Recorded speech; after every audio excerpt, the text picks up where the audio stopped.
Previously on After Dark.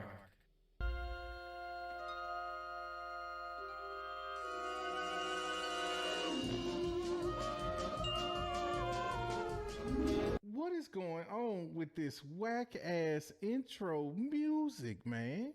You wink.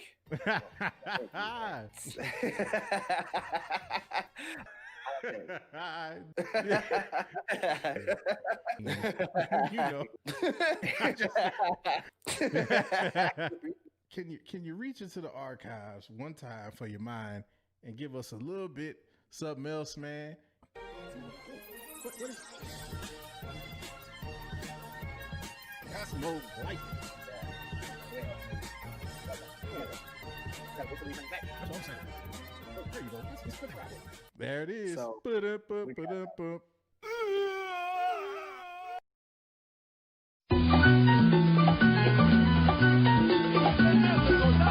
Oye, por ahí viene mi socio, oye,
what it is, man. You know what we do? Yes, sir. All day. There's pudding. You know, we've been putting it in the refrigerator.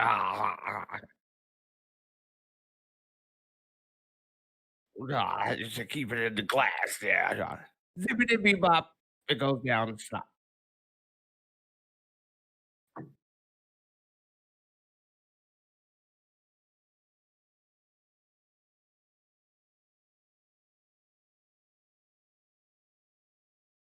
The last few weeks. We have to do it. Go ahead, man. I think we should do it. Let's do it.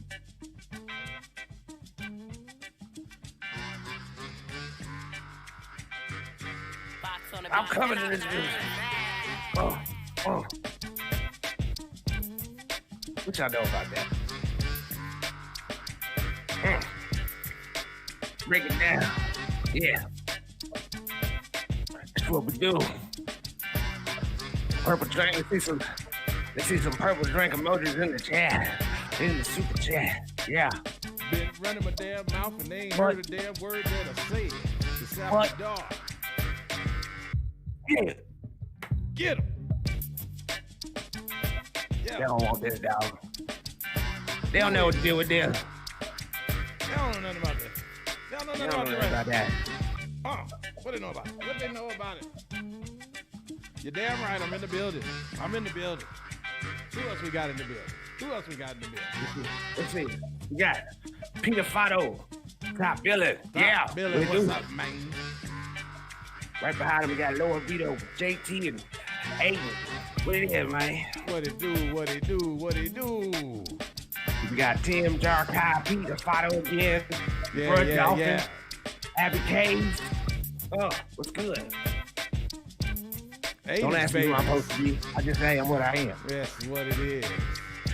We got Derek Masters. What's good, Derek Masters? Cabby Shannon, Fran Stone, Bruce Almalty. Yeah. What it do? I see Big T broke in the place to be. Big T in the place to be. What it is? Oh. Yeah, that's pretty big T. Right next to Jonathan Velasquez and Mike Halls. I see that. Duke the Silver Surfer 81. What's happening? Yeah. Hey, I see you over there, Obi-Wan the homie. What's happening, man? That sounds familiar to somebody else. Don't sound just a little familiar, don't it? Sound a little familiar. Something we having deja vu. Jason Stroke.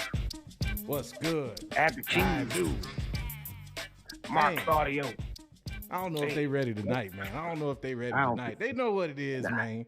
It's after dark. It's Thursday night. Them nerds. We in the building. It's the boy Al. It's the boy Lavis. Lavis, what's happening, man? What's happening, Jack? How you doing, man? Al? What it is? Chilling. Just chilling. Man. You know how it is. You know how it is, B. I'm just out here, B. Right. Yeah, B. You know what I'm saying, man. You know. What's good? Don't make the full New York come out of me like that. They ain't ready for that. Man, look, man. You know. I just had to switch it up one time for him, homeboy. Let's word to your mother. Can everybody hear us? Can you hear us? Can everybody vibe with us? You're vibing. Let us know if you're vibing. Sure Let us know. Everybody's vibing. Let us see know. See them white sugar emojis popping up in the chat. We see y'all. Oh man. They say turn us up a little bit. They said they sit in the purple. A little bit of value. Okay. Let's get a little bit on that. A little bit of that. What about that? What about that? What about that, y'all? That better. Yeah. What up, Alex? The main Alex popping up. What it is, man? A lot of new faces, liking all the new red Vengers out there. I love it, man. Every time we come in, it seems like we got more and more. Right. Wow, there goes the main Josh. The Denny Nerds Live. Josh? What's happening, man? What's happening, man? He came in to jazz it up. He's jazzing it up. You got to do Venture, that. man. Yeah. That's what it is. Man. But yes, it's another night, another Thursday night. WandaVision. You already know. We got WandaVision. Yeah, you already know. That's what brings us up in here. Crazy stuff. We definitely gonna get into that later, but let's run down, man. Let's go on and get into it. Kind of news we got in these streets, man. News we got. I feel like let's start it off because we usually start it off first when we get some Black Panther news. Yep. So I just want to know how everybody feels about Michael B saying that he would come back to play a role in Black Panther 2. If asked.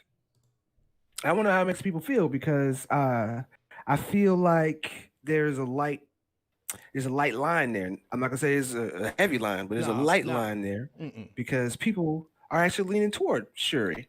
Now I got nothing against Shuri. We explained this. We talked about this before. Oh yeah, we've gone back and forth and back. Right, but I'm not going back and forth and back. Like I don't have any problems with her. It's just the simple fact of it's like just the character of T'Challa. Yeah, is where I get my hang up at. It's like I got you. What are we doing with that character? Why I don't want to kill him off. There's so many things like they're especially if they're going towards doing things like Secret Wars and everything and forming groups like the Illuminati. He's in these types of things, and it's it's still a part of. I think what makes Marvel great in a good point is because even though they adapt things, it's still comic canon. You know what I'm saying? Yeah, exactly. And And I'm not saying, yeah, she's had her time, but like, how many issues of Black Panther himself of T'Challa himself are we skipping through by not recasting? So I don't know. I want to see how people feel about Michael B saying, yeah, he totally come back to play a role. Exactly. Now let me ask you this question. I'll tell you how I feel. Let me do this. I'll tell you how I feel first, then I got a question for you. So for me, I totally get where you're coming from. We talked about this, and I agree. You know, Shuri as Black Panther is a cool temporary solution or a way to transition if you don't want to, you know, just totally recast the character, which I am totally in line with them for not wanting to do that. We've talked about that. But if Shuri's your transition, cool. But Shuri can't be the end game, no pun intended. Can't be her completely. That's just not the way. It's not. Fans are not going to respond to that long term, I don't think. So I think I think what Michael B is doing in this situation is he's kind of trying to sprinkle that out there to see what kind of buzz there is regarding him potentially coming back. Because my thing is, he'd be willing to come back, but do we really think he'd be coming back as Killmonger? The Killmonger we saw in the original Black Panther. Are we going to see that character come back, or is he, you know, hinting at a possibility of him being recast in a sense as maybe somebody from another universe, another multiverse, something like that? And maybe we get a Elseworlds type situation where Killmonger is the good-hearted new Black Panther, King of Wakanda. Maybe that's what he's trying to float around. That would be crazy. That would be something. That would be crazy. That would totally be something. I would totally still enjoy that as another arc. Yeah, exactly. I mean, I could definitely see them doing something like that, but I think this is really just him doing or pulling, you know, the Hollywood thing, if you will. Like you float an idea or have, you know, your people float an idea out there, or you drop that little nugget in an interview so you can get, you know, the buzz going and see how the people respond to it. And I'm for it. Like I said, man, if he want to come back, hey, it could definitely use him. You know what I'm saying? I was mad that they killed him off as quickly as they did because that character was so compelling just in general. And, you know, low-key, it's a lot of people out there that actually favored Killmonger over T'Challa in that movie. You know what I'm saying? This so very true. Those people would definitely be down with it. But what say the people, man? Y'all let us know in the two-way how y'all feel about that. I see the same thing pretty much. A lot of people are, you know, they want T'Challa and they agree that, you know, Michael B would be a great choice. In this position.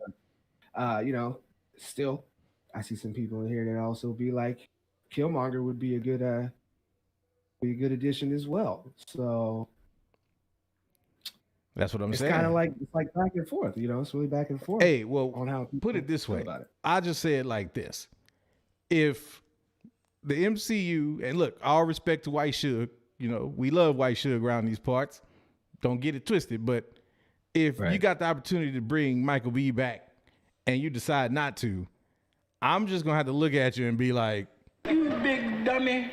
I just be like that. What are you doing? You big dummy. You let my man Fred tell him, right? I'm about to let Fred tell him. Fred gonna have to let him know. Fred gonna have to let him know because that's just not gonna work, man. Like my man Jason Strope says, the film needs Michael B. Jordan, and Bruce Almighty's right behind him. You know, Michael B. Jordan's a great actor. Bring him back in some capacity. So yeah, you know, I feel that. You know, bring him back in some capacity. I would be cool with bringing him back, like you said, alternate version Killmonger, good guy, and just have him take place of all of Black Panther's little escapades, things that would normally happen to Black Panther, happen to Killmonger. I would say that is a good transition. We all know in real terms. And, you know, do something in the story to where that happens, where he replaces him. But I think that would be a good acceptable route to take sometime in the future. Maybe give Shuri a movie. It's kind of in stone now, you know. So I'm not one to fight things that aren't going to change. Right. So give Shuri a movie. Right. But I say after that, transition. Yeah, you give her a little bit of shine, but then after that, you got to keep it moving. You know what I'm saying? Like, right. I'm a Shuri fan. I thought she was dope. I thought she had, the role was handled very well, and it has nothing to do with her being a female. It's just again, there's T'Challa, the stories that, that character had in Marvel Comics. There's still so much to be explored with that, and so much that, I want to see from a cinematic standpoint. So I would like to see them at some point give us a new Black Panther. I don't want them to recast the T'Challa that we saw in the first Black Panther and then Civil War and all that. But if you want to bring me another one from another multiverse or somewhere else in the multiverse, I'm definitely down with that. Definitely down with that. The Amethyst Bendu with the $5 holla said the MCU needs T'Challa. I like, see what I did there? Yeah, I see that. Would love Michael B back. They could do it in some role for sure. Yeah, most definitely. So yeah, I think Michael B so far in a lot of different conversations that I've had is like the only fallback. Yeah. Excuse me. It's like the only one. It's like, yeah, people are like, yeah, if you brought him back, I'd be fine with that. But that's about it. So, I mean, who knows? Maybe that's something. You know how Disney is after that Luke things. Oh, you know man, what I'm saying? Marvel and Disney, they're still connected. After that, of course. That's the thing, man. It's like when you start dropping surprises like that, and that's the thing, is like everything is on the table at this point. You know what I'm saying? Like you can't say that they would never do that. It wouldn't go down that way, man. It wouldn't go down that way. And real quick, let me just holler at 34 Virgo, my man. This ain't no damn cranberry juice. This is Purple Drink Special Reserve. You better act like you know. Mm-hmm. Every day we refine. Finest. That's actually he's being reserved about the title, but that's Purple Drink Al's Special Blend. Go ahead and tell me. Hey, look, well, I didn't want to take all the credit, man. I don't want to take all the credit. No, man. But I give credit where credit's due. This is triple Purple Drink. This is triple distilled, man, from the mountains of Wakanda itself. You know what I'm saying? Look, don't get me started on my drink, man. Don't get me started. No, man. And don't go asking for the recipe. No, because we can't tell you. Can't tell you. But yeah, just know that we jazz it up. You got to jazz it up. You got to get it to jazz. Speaking of, I see some purple emojis coming from the people. Yes. So, matter of fact, let us know. Hit me with some more purple emojis if you was feeling that intro though, because I was feeling that. Hey, man. Wallace finally on board with us. I like that. I like that. Yeah. Came in. He's getting it.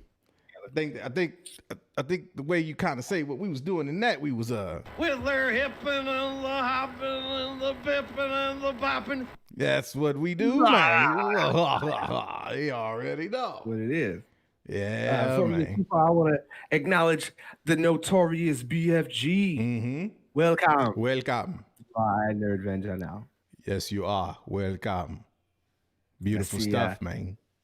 SFC Pruitt 101 to 499. He's back yet again, saying he likes turtles. Or excuse me. I like turtles is what they said. Mm-hmm. Hey, man, I like turtles too, man. Turtles is all right with me. Yes. Well, what else? What other news we got, man? Let's change the channel on you, boys. See what other news we got out there. We'll change the channel. Let's just go ahead and change the channel. Oh, yeah. There we go. So, this is nicely kept. This is kind of fancy. Yeah. Just like, so we gotta make sure that we pay the rent. Yeah. And I guess because there's two of us, we're gonna have to get three of them. Mm-hmm. Because you know what they say about three. Mm-hmm. Yeah. Threes. Yes, sir. They really say that three's a crowd, but three's company. Yeah, man. What other news we got?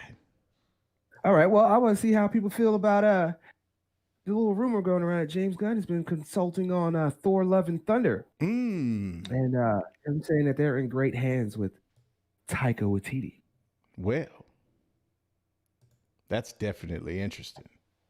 Yeah, it definitely is. Especially since they had the Guardians of the Galaxy cast shown on Jimmy Kimmel. They're going to go shoot for Thor 4. So this is kind of like what we were talking about before. Everybody's like, what happened with the Asgardians of the Galaxy? We're not getting that? Well, as it turns out. Right? Right.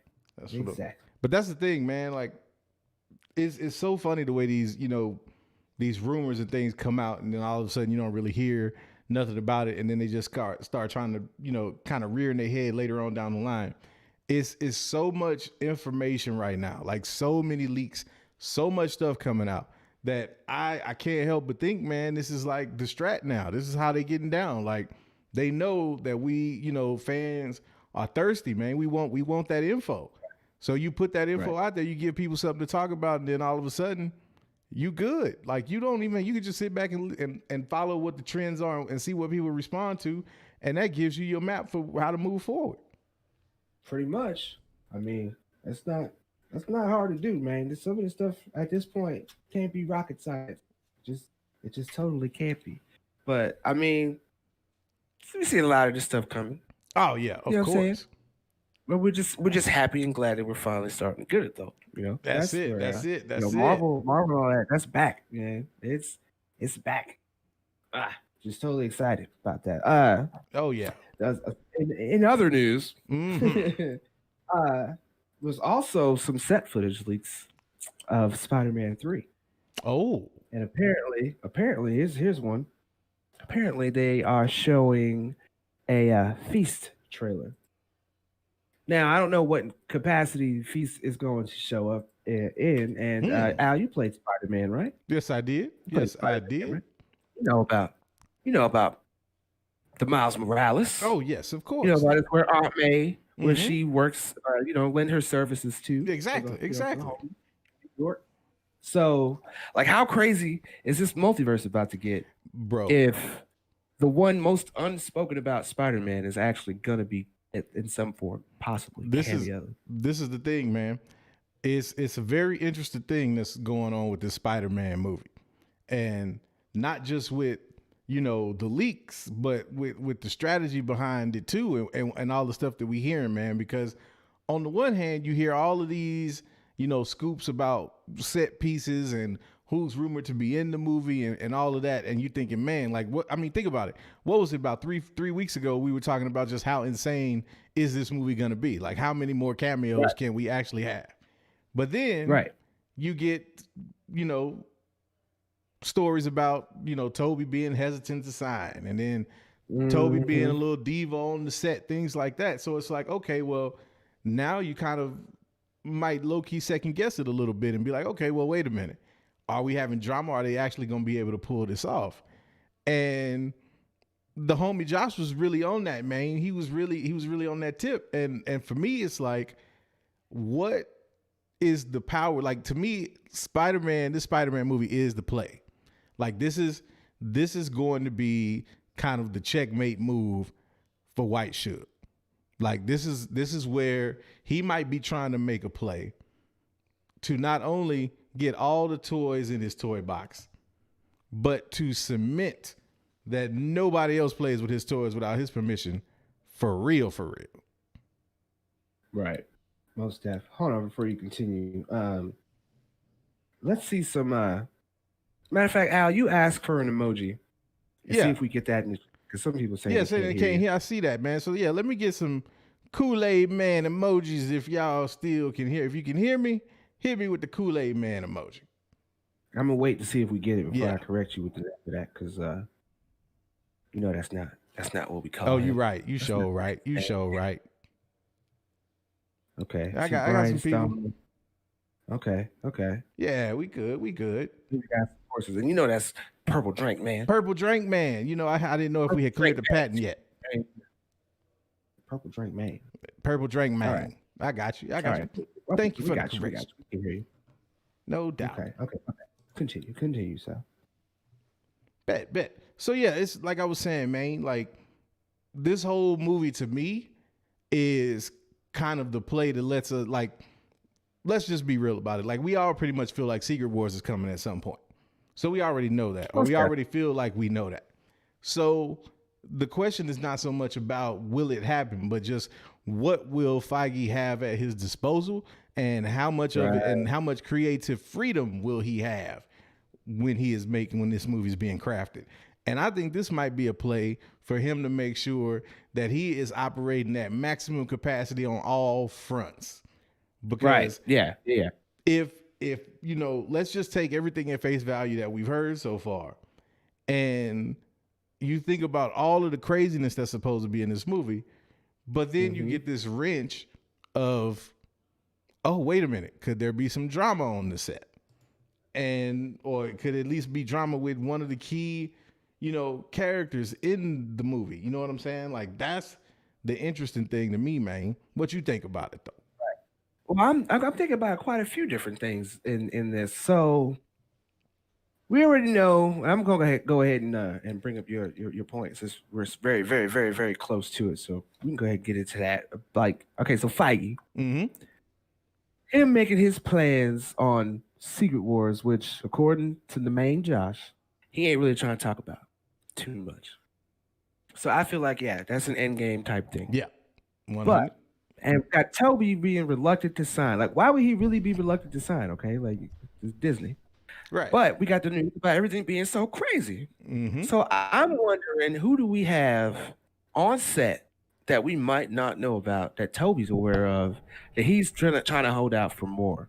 What controversy on there is like, why is he really throwing drama? Because to me, it's like, okay, what the hell's Toby been in since the Spider-Man 3? That was hot. That is the question.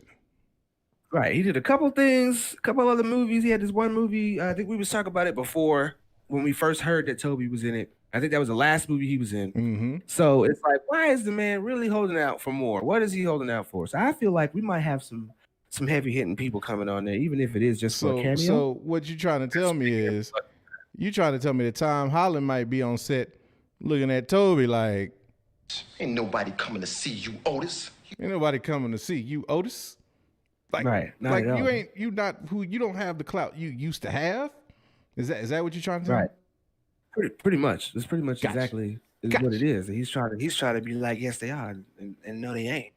But at the same time, let's go back to Feige for a second. So there's this kind of endgame rumor going around. Possibly he is maybe trying to play some kind of chess game to where he can get all the properties back from Sony. Yeah. I think the homie Josh touched on that. Yeah. So in that, like, do we have anything for that? We want to kind of Matter of fact, let's go on and bring it on up and see what we're talking about. To the east side, man. Don't even start it, man. Yeah, let's go on and see what we got. Again, speculation. Look, man, we all know White Suge is probably playing some games right now. And, I've been speculating recently that one of the things he might be doing is using the promise of Secret Wars and the promise of essentially the next Endgame. That's what it is. The next Endgame. That he might be using the promise of the next Endgame in order to secure a better arrangement or a better deal with Sony.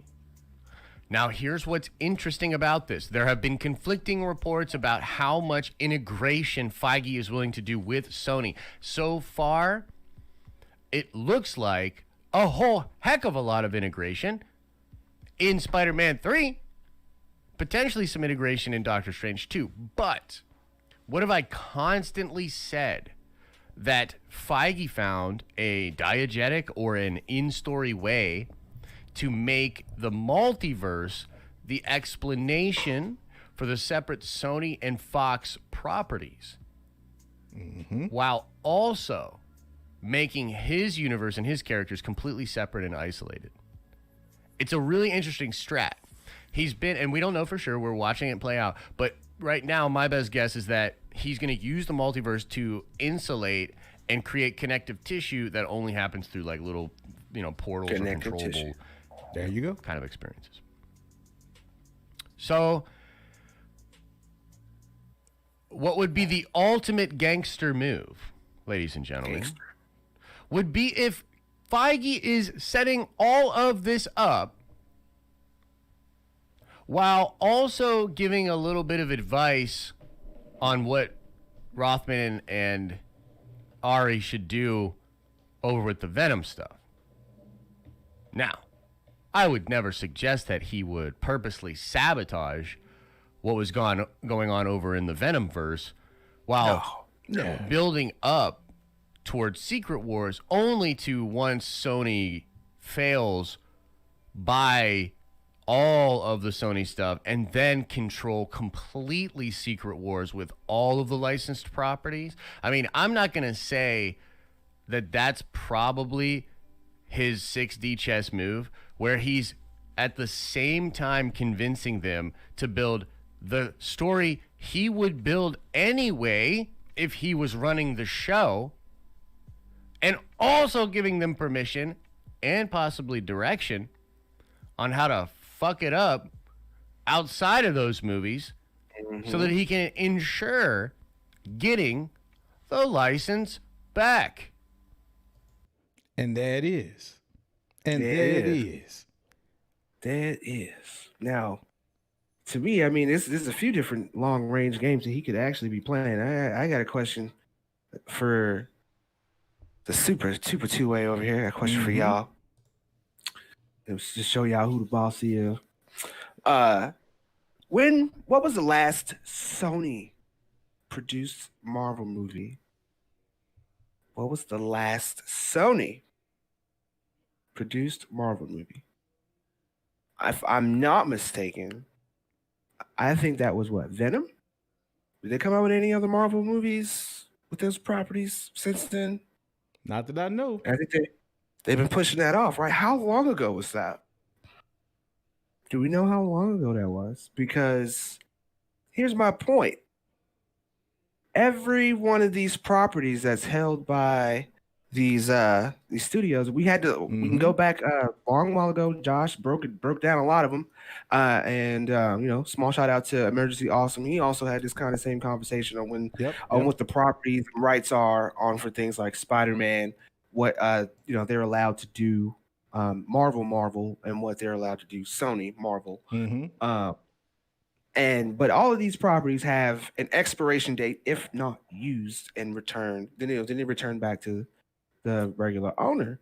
So now I don't know what the statute is on some of these movies, so don't get me quoted on that. But I believe movies like Spider-Man, depending on what their deal is, maybe they made it in their contract to where, as long as Marvel is using him, they don't, that statute is probably null and void or whatever. They could probably back out at any time type deal, I'm sure.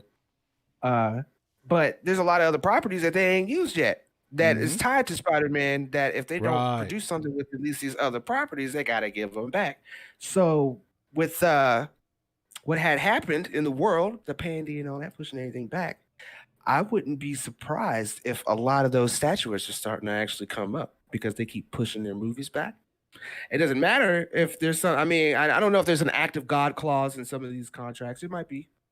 Yeah. There could be some kind of contingency that says, some kind of act of God thing happens that's completely ridiculous to where you have to postpone. I don't feel like they put that specific during the time when Marvel had to sell their properties. Right. I don't think they were like, in the next, they sold their properties back, but Blade was one of the few properties they had left. And Blade came out, around the late 90s? Yeah, that was. And then went on from there. Mm-hmm. So I wouldn't be surprised if Feige, again, is playing that long chess game that's like, yeah, it's fine. We'll distract you again. Da da da da da da da. He's coming right around the back and like, oh, gotcha, bitch.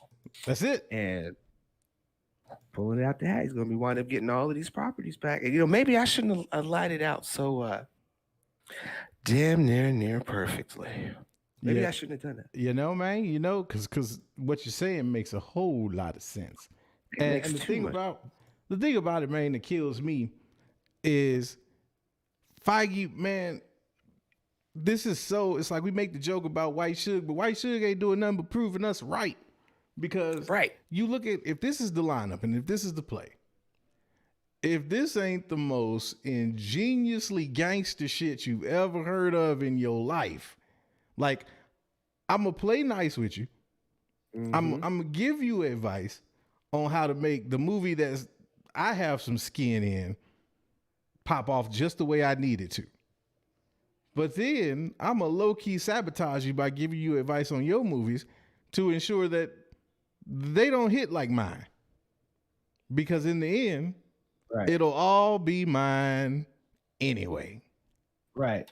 And before you realize what happened, you sitting there looking stupid. And if you're sitting there looking stupid, then there's only one question. What you gonna do? What you gonna do? Right. What you gonna do? What you gonna do? I'm saying, man, it's like you can't stop Feige, man. You can't stop him. And if this is the play again, because we don't know, we just two cats don't know nothing from nothing. But if this is the play, man, then I think my man gonna be causing that Spider-Man stock to move on up. Oh yeah, most definitely. I mean, my man's gonna be swimming in all his old Marvel toys like Scrooge McDuck does in them gold coins. Like that's the only option, the only future that we have. That's what I'm saying, man. Coming toward us, you know what I'm saying? One way or another. I mean, that's even if you can't escape it. Own them, he's gonna control them. That's the whole thing, man. It's like this is inevitable. Like why, it's almost like you just want them to hand it over and let it happen. Just let it be what it is. Right. I mean, and you know Thanos' lines. There's a rumor that Kevin Feige, White Suge wrote all his lines. Oh man, come on. He probably adapted them from the speeches he normally gives the staff. Like I don't. Right. He probably gave him that strongest wheels line. Yep, strongest wheels. Yeah, he totally did. Right before the Iron Man 1 drop. Mm-hmm. You know what I'm saying? Like, but Feige's incredible, and it's just an interesting situation to watch unfold because it seems like, there's not a lot of news in terms of upcoming stuff, but once again, Marvel finds a way to continue to have the narrative be about them. You know what I'm saying? Right. It's like and in a positive way, even though you talking about, like the whole possibility of, Toby being a diva on set, it's kind of like Josh said, it's like it spins in such a way that it's like Kevin Feige good, Sony Spider-Man bad. And people jump on the train, man. It's like, that's just right. That narrative comes out, people catch it and run, man. And then Feige just sits back like, beautiful. Right. Beautiful. Just sitting back looking at his cornfield of acquired superheroes. That's exactly it. Exactly it. Did we ever talk about Charlie Cox Daredevil? Did we ever talk about him actually coming back? Into the MCU. I think we may have mentioned this slightly, but I don't think we got too deep into it. Like, let's see some. Let's go out of the scope of our regular emojis. Let's do this for the broke excuse me, purple drinks hitting them lips. Let's do this for the broke Vengers too. Let's get some fire emojis if people are like really freaking happy that we got Charlie Cox back as Daredevil in some form, even if he's doing just a cameo in Spider-Man 3, because I think they're going to have to get that out of the way, even if that's a small part of it. If they do it in the first, every movie has acts. If they get that out of the way in the first act, great. But the fact that we are even getting acknowledgement of one of the Netflix actors coming into the MCU as a permanent thing, I mean, I think that's great. It's not like we couldn't say that this was something far-fetched because we already got Mahershala Ali. He's playing Blade. Yes. So, it was always that chance. But I mean, that now we can get a lot of these people or a lot of these characters that were in the Netflix shows to be actually done right. And I wouldn't be surprised if they went back and made Daredevil a show on Disney Plus. But that raises another question. We just bouncing everywhere, people. Yeah, just we like are. we do with the background. Just bouncing everywhere. That brings me to another question. So, did we talk about Deadpool 3 being rated R still? I think that's another one we touched on a little bit, but didn't really dive too deep into. So, I mean, that kind of raises some questions there. So it's like, if we're still going to go with rated R content on Disney, are we going to have like a little section in Disney where you can go and get 18 plus or mature content, such as what other characters could we possibly be getting shows announced for by the end of the year? Wouldn't be surprised if we got a Punisher show. Yeah, Wouldn't be surprised if we got a Wolverine streaming show. Wolverine's got to be somewhere near close to rated R. Oh, I mean, the bro, only difference like it between had no, rated ain't R no is, close. you know, Look, language. if you're gonna have Deadpool and it's gonna be rated R, then Wolverine needs to be rated R right along with it, man. Like, let's Right. just do it and do it, Right. do it, and again, do it right. Right. Well, I mean, I'm not worried about MCU doing it right. Oh, of course not. I'm But I'm waiting just for him saying, to do something wrong. hey, So, there's some people that kind of feel like they've already done some things wrong. Captain Marvel. Nah, speaking of, I ain't seen Trent tonight. Where Trent? Trent's been here. He's still policing. Oh, that's been why he's watching. lurking. I've been Top watching. flight. He got the flashlight off. That's why I don't see him. He Right. lurking. He Right. lurking. Yes. You put the flashlight on, you're gonna see all his nice little Yeah. dark skin emojis. Yeah. Mm-hmm. Darker than me. Trying to figure that one out. But I like it though. Totally like it. But yeah, I mean, just the fact that Disney is even considering the fact of having rated R anything anywhere. Mm-hmm. I think that's something that we spoke about a couple years ago now.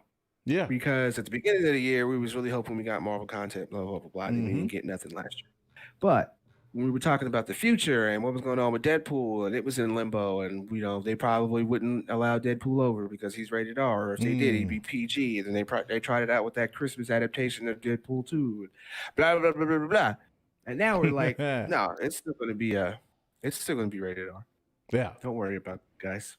So it's Exactly. like, But that's the thing. So I mean, but they have options. You know what I'm saying? Like maybe you put, a section or a adults or mature audiences only section on Disney Plus that you have to access like a certain kind of way. Maybe maybe they use Hulu as where they put the adult or mature rated MCU content. They got all kind of options. I'm just glad to see that they're not doing the stereotypical Disney clean shit. Mm-hmm. Like, we're at a point, you know what I'm saying, where Disney as, just a brand has the versatility to branch out. And I think they've, kind of been inching towards that a little bit, little by little. But now I think they're ready with like Deadpool and Wolverine and stuff like that to really blow the doors off. And to be honest, I think they'll get more of a response out of that content than some of the other stuff that's going to be coming out around the same time, because of the fact that I think they're going to be determined not to make the violence and the profanity or whatever you get the focus of those movies. They're going to want to make people want to have people enjoy those movies for the actual story and the action and whatever else you have in it, as opposed to, oh, it's another Deadpool movie where I get to see him make adult jokes and all that. Nah, they want to hook you with the story. And so that's going to be the crazy part, is getting a movie that gives you all of that and gives you the hook of being interconnected with the MCU totally. Like, that's what's up. I got a question for everybody, including you, Al. How would you feel if you went on the Disney app and you saw Marvel, Star Wars, I think they got like a couple of other ones I don't really pay attention. Was it Nat Geo? Mm-hmm. And then you saw Fox. Just Fox. But Fox happened to be where they released all this mature content. How would you feel about that? Would that make you feel reserved because it's Fox? Or I wouldn't give two shits if it said snapping turtle, wolf. I don't give a damn.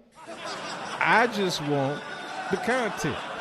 So let that be what it is. Like, if they can put it on whatever kind of label they want to. But at the end of the day, let it be at the same level of quality as the rest of the MCU movies that we get, or the vast majority of the MCU movies we've gotten so far. I'm cool with that. I don't care what name you put on it. Gotcha. Hell yeah, most definitely. And just to let everybody know, like, we got y'all super chats. We figured out all of that stuff. So we'll get to those in just a moment. We're just geeking out with you guys. We're just geeking out. Oh yeah. Super chats will be addressed. Please believe. Yes, most definitely. So how do you feel about hearing that Marvel might be eyeing your boy Superman, Henry Cavill, for Captain Britain? I see why. I'm not gonna say I'm not gonna say I'm with it. And the only reason I say that is because I think they're starting to be, for my taste, a little bit too much intermingling between actors and IPs and whatnot. Because, and this was, we touched on this a little bit when we started talking about, you know, RDJ being in Star Wars and all of this kind of stuff. Like, I'm cool with it. I'm not gonna say I'm totally against it, but I would rather them find other talent. I would rather there be a real eclectic group and a wide range of people that we see in these movies. I don't always want to see the same faces, no matter.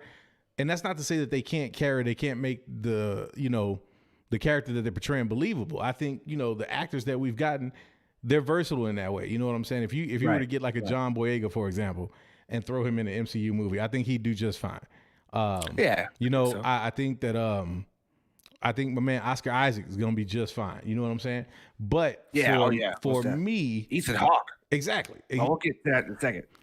But but for me, I just want to see them kind of branch out a little bit, because I start to lose my sense of immersion when I'm looking at, especially when it's pre-established characters. Like Henry Cavill to me is Superman, period.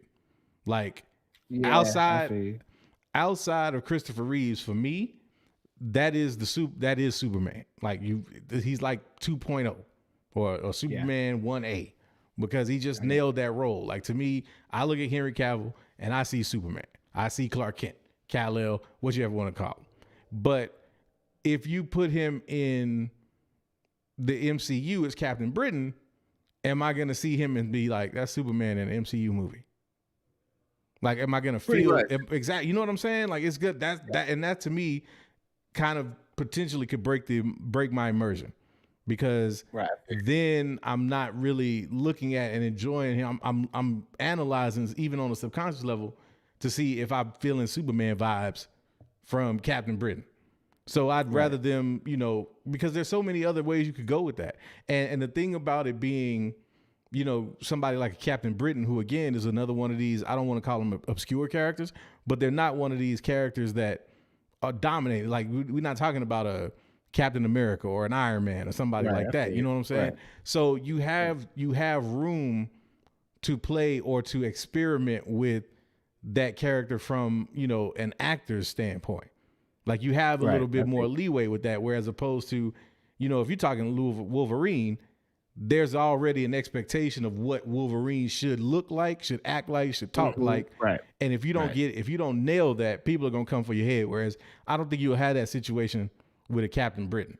You have a little bit of leeway, so utilize that leeway. And the other thing is, why not get, you know, with people like Henry Cavill, like, at what point does the market flip to where these cats start demanding more than what these studios are willing to pay? Because if I'm hearing Henry Cavill, I'm like, look, man, I got them wanting me to do Superman. I got y'all talking about trying to get me for Captain Britain.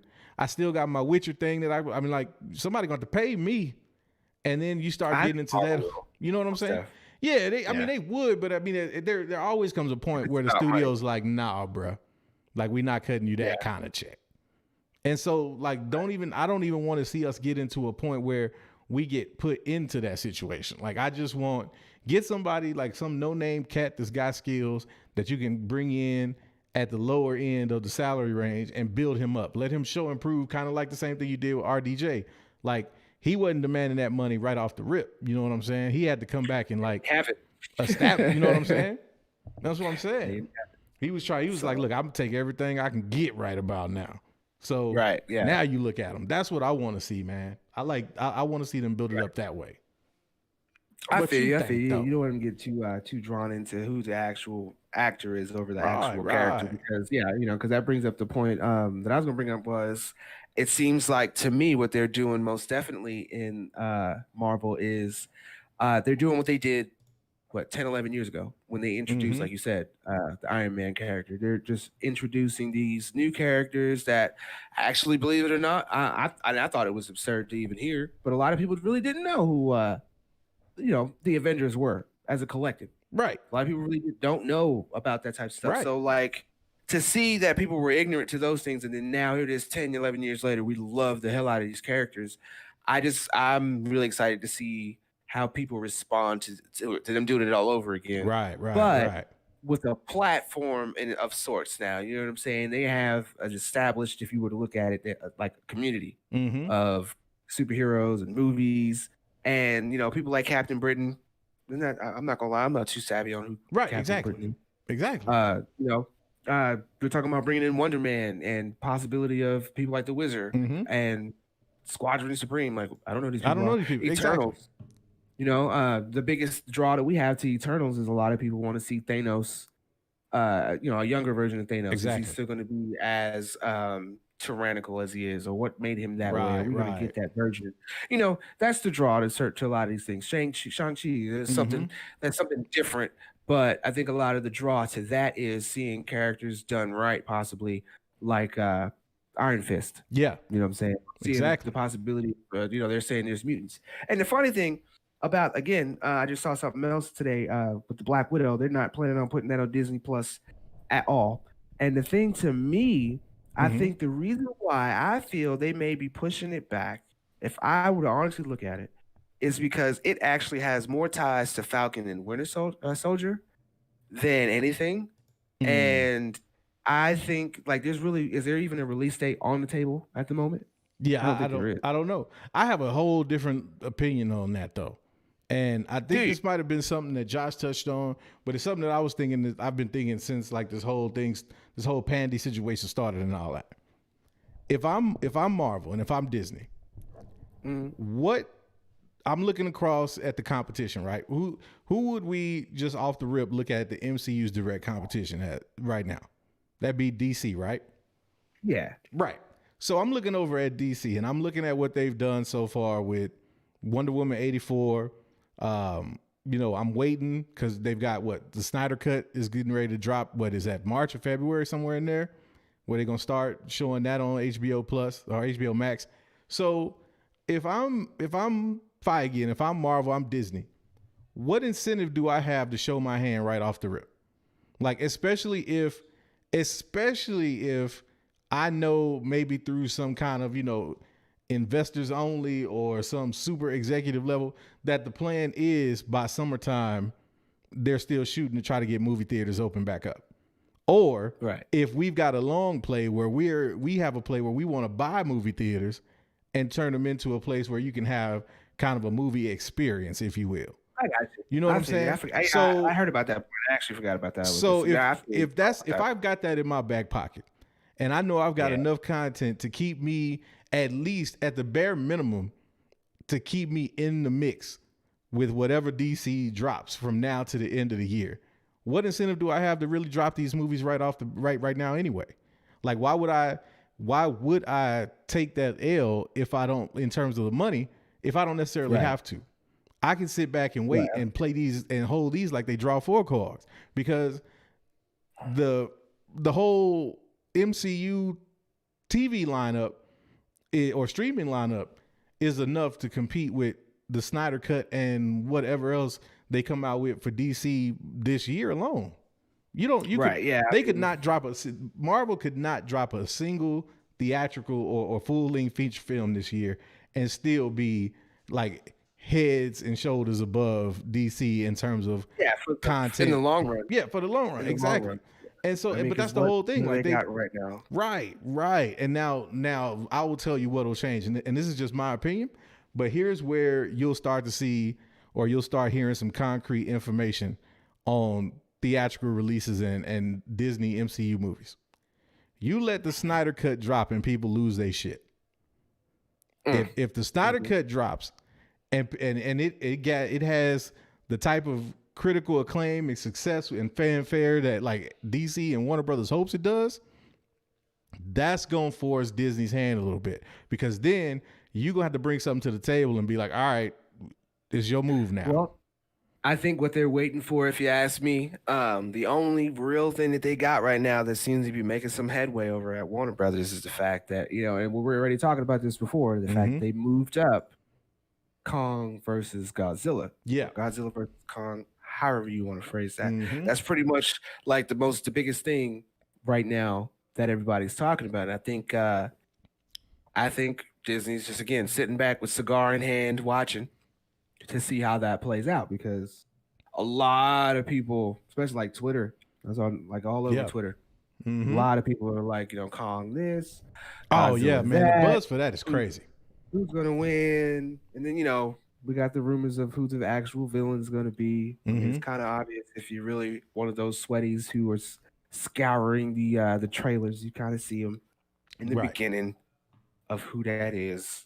Mechagodzilla and all that. You know what I'm saying? But that's all I got though. After that, what is the next big thing we looking for to come out of on a Warner Brothers or DC? Then he moves that up around the time of Snyder Cut at the same time. You know what I'm saying? So I feel that just to me on a person makes me feel like they're not confident enough that Snyder Cut has a pull or following to get the numbers. No, because you gotta look at it. The Snyder Cut, for as much hype and that it received, is still like a niche movie, if you will, because this is like a group of people that specifically want to see Zack Snyder's vision of the movie that already came out. But that's almost on a swarmy / sweaty level. Like normies don't give a damn about Justice League yet because they're like, oh, I thought we saw that movie already. I thought it came out. Right. So they're waiting to see what the difference is or what it is. And if you think about it, unless I missed something, I haven't really seen a lot of press or anything floating around kind of building up and telling the story of what the Snyder Cut is. Like essentially you've seen some trailers, but again, if you're a normie and you see it's like, well, didn't they do this movie already? What, they re-releasing it? Right.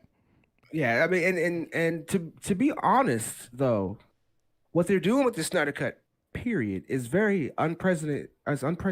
Oh yeah. It's something completely different. Like this has honestly never happened before. Right. Bro, they've never had a movie already released, and then people were like, "What? There was another version of this that y'all didn't release. We want this," and they was like, "Okay, we're gonna give it to you." Like this has not ever happened before. So I think, to me, the reason why they're not leaning into that press for some reason, I mean, they've been doing that on the fandoms. They've been doing that on this. But I mean, to me, I feel like that's a lot of that's coming out of Snyder's pocket. You know what I'm saying? Right. Like, I don't feel like Warner Brothers was like, yeah, here's some airtime that we're gonna allot you for this. I think they're like, they have this stuff going down with, what Ezra Miller did. We got the stuff going on with Ray Fisher. I just think that the characters are bringing too much heat in a negative light for Warner Brothers, that they're not wanting to lean into the Snyder Cut, because those type of people are not going to be. They may not be a long-term thing. Now that's an interesting point you just made, and I got to ask you that. So do you think that low-key Warner Brothers is hoping that this movie doesn't pop off? Do I think like low-key they think it doesn't pop off? I think at one point that they did have very high hopes for the movie. Right, yeah, definitely. And that's the only reason why they would push it, of course. But I think over the course of time, with, like I said, with people like, to me, it's kind of like Ezra first. But they tried to, like, you didn't hear nothing about that. He was even still on Fandom, and they did a nice little thing for him, which for some odd reason was lightweight creepy. But they didn't say nothing about that. Then you got Ray Fisher coming through with his key element, and I guess he pissed them off to the point where they're like, all right, we're taking the whole character out. We're not going to recast this. Like, we're totally going to take this person out. So I think over the course of time, they were like, yeah, we'll give you guys what you wanted because we thought it was something great. But in the end, here's Kong versus Godzilla. Hey, right. Yeah, well, see, but that's exactly what I'm saying, though. Like, to me, it's like you said, they wanted, initially they thought they had something on their hands. They thought it was an opportunity for them to really kind of flip this movie and squeeze a few more dollars out of it and maybe get, a little more goodwill with the fans. But then when you start talking about this Ezra Miller business and this Ray Fisher stuff, like, if I'm Warner Brothers, I don't know how excited I am for this movie to do well, because it could end up giving them, exactly what they don't want, which is people wanting more of Ezra Miller or more Ray Fisher. And how do you not give that to the people if that's what they're demanding off of the potential success of the Snyder Cut? Like, if this movie hits like, Zack Snyder probably wants it to, then you in a real strange situation, homie. Because like then all of a sudden, man, you like, well, damn, what do we do now? Like they actually like it. What are we supposed to do with this shit? Yeah, I think ultimately when it comes down to it, he's going to be one of them awkward situations to where, yeah, of course, people are going to show up and watch it. Mm-hmm. And it's like if this was a live thing, I mean, I don't know if he's gonna pop off. Maybe he will have a live thing to watch whenever it comes.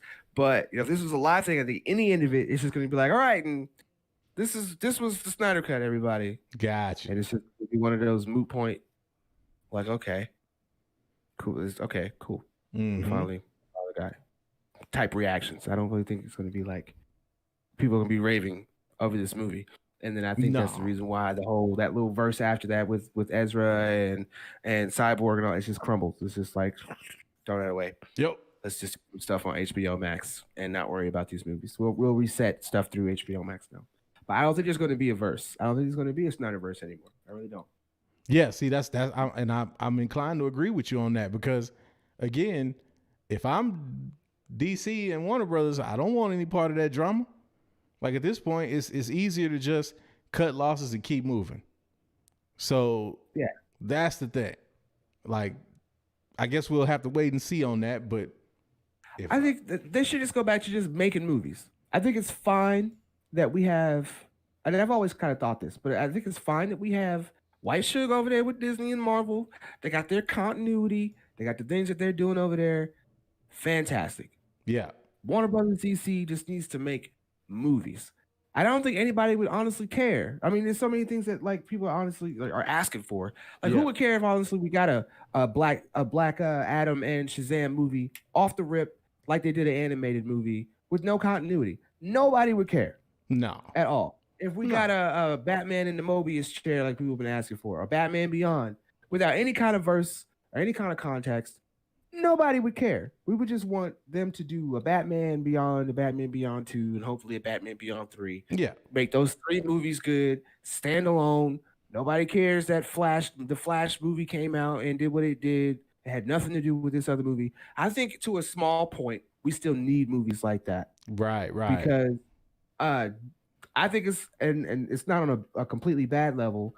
Of course, we got some structure. Structure is always good. Mm-hmm. But I think it's kind of, I'm gonna call it mind washing, not brainwashing. It's kind of mind washing when you have something that's as structured as the MCU everywhere. You know what I mean? That's just, to me, is a little too much order. And I think too much order, there's always chaos. This is chaos and order. It's I mean, I see. I think it's cool to have both sides of that. So, like, right. I don't want to see DC try to do what the MCU is doing. I didn't want to see them do that when they started doing their movies. But what I would like is to have a multiverse alternative in DC cool. where you still have this concept of the multiverse, but you don't have, this obligation to have a linear story with all of these movies. When they did DC Fandom and they talked about the multiverse and the idea of all of these DC movies ever being considered part of the multiverse, so they exist in some universe in DC, I was down with that because that gives you the freedom to do, like you said, whatever movie you want. You can do any movie, any situation. You can drop us right into it. We don't need a whole lot of context or backstory because all we need to know is that this is taking place in some other universe that is a part of the DC multiverse. Like, that's all I need to know. Right. And so, you could have your Joker movie. You could have your Matt Reeves, the Batman. You could have your Snyderverse. You can have all of that, and it could be something for everybody. So if they, I feel like that's where they should hang their hat. But I do like the fact that the MCU is able to kind of have all of these properties in a cohesive unit that tell a cohesive story. Like, that's what what really does it for me.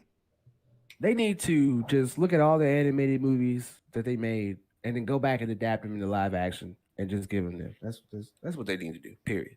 Mm-hmm. Some of them have connective, a lot of those are connected to, like the whole linear stories that have Damian Wayne in them. Mm-hmm. There's like 3 or 4 of those movies, Son of Batman and a couple that came out before that.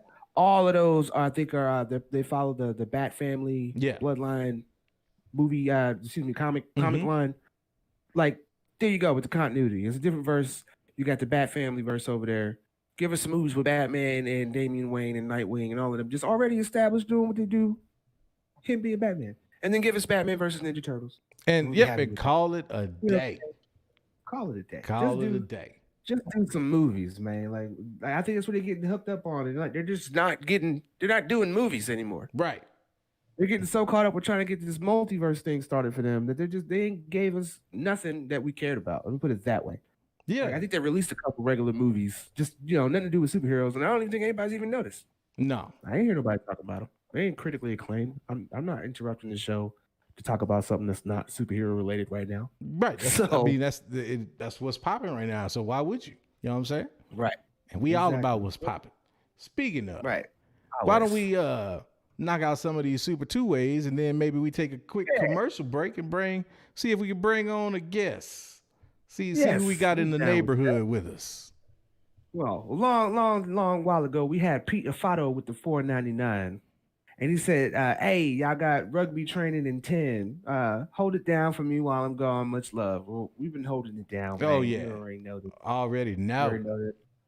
Then after him came Kendall Davis with the $4.99. He said a multiverse where T'Chaka did the right thing, brought Killmonger back to Wakanda as a kid and raised him as a son. I guess, Talking about, T'Challa's dad, when he found out that his brother was out there, he could have just, he had to do what he do with his brother and all. But yeah, he did the right thing and bring the kid back, raise. That would be dope. Well, he would just be Eric, so he wouldn't technically be Killmonger anymore. He would just be a different. Now, or maybe okay. Let's expand on that. I'm sorry. It's probably where you might be going. Yep, go ahead. I'm gonna see. But okay, so this verse that T'Chaka does the right thing when he brings back Killmonger is because T'Challa in his verse died as a young kid, and Killmonger reminds him of his son, of course. Oh, so of course bro, he had to. There you go. And he had to do what he do with his daddy, or his dad just dies. He didn't, he didn't betray him. His dad just dies, so he raises, Eric Killmonger as his own, and that verse, and then that's the one that crosses. That's exactly what I was thinking. Was what if you have a situation where he takes Eric back to Wakanda, raises him in secret, so puts him with somebody else, and then you don't find out until after T'Challa's demise that this dude was dead. You know what I'm saying? Or they pull him, you find a situation, or Shuri finds a situation where they tap into the multiverse, and you have some kind of multiverse type stuff going on, and that's where you find out that this is where this particular Eric Killmonger comes from. Like that would be some crazy shit. Yeah, I mean everything's getting crazy anyway. That's what I'm saying. No, why not? We had Mike Porter with the $4.99. He said, "I enjoyed the opening and loving the set changes. Hey, can I be Mr. Roper? Hey, I can. Hey, you can be Mr. Roper. I'm down with that. What's going on down here? Yeah, man. Yeah. I'm with that. Make sure you pay your rent. I'm going on vacation next week." There you go. Appreciate you, sir. Glass half full. Yes, sir. Man. Yes, sir. Yeah. We had Keaton Hines with the $5 hauler. Thank you very much, man. He said, "Oh man, I'm late. I missed the intro. Glad to be here though. Cheers, Alan Lavis. Cheers, Nerd Avengers, and chat after Perp Dark." You put the emoji in there. See, that's the good thing about it though, man. You can always catch that replay and check that intro out, man. Love that. Exactly, man. That's how it goes. And then we had Stephen J with the $2. Thank you, sir. He said, Toby is late on the rent. The rent. I remember, my man was peeking. You have the rent? It's like you'll get this rent when you fix this damn door.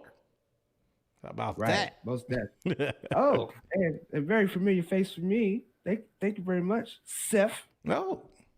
Seth 8885. Welcome. You are in the adventure now. Yes, you are. Welcome. Mm-hmm. Most definitely. Yes, love these new faces. These new red badges. Yeah. What's up, all you new red badges? That's that $5, homie. Yeah. That's what $5 does. Yeah, man. So what you think, man? We go to a commercial break, and we see if we got somebody that wants to come join us, somebody in the neighborhood. Yes. I'm Won't he meet us? Let's Let's go. go break Let's go and do that. We'll be right back after these commercial messages.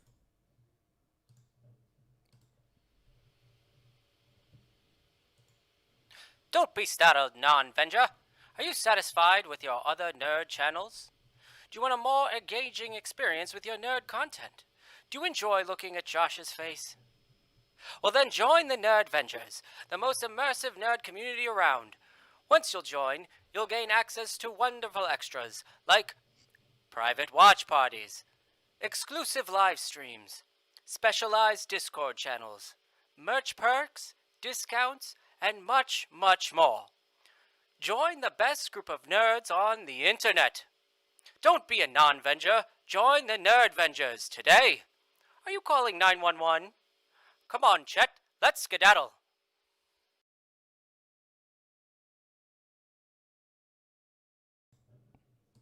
Yeah. Yeah, well, there we go. Well, how about that? Well, look who it is. Look who we've got. Hello there, neighbor.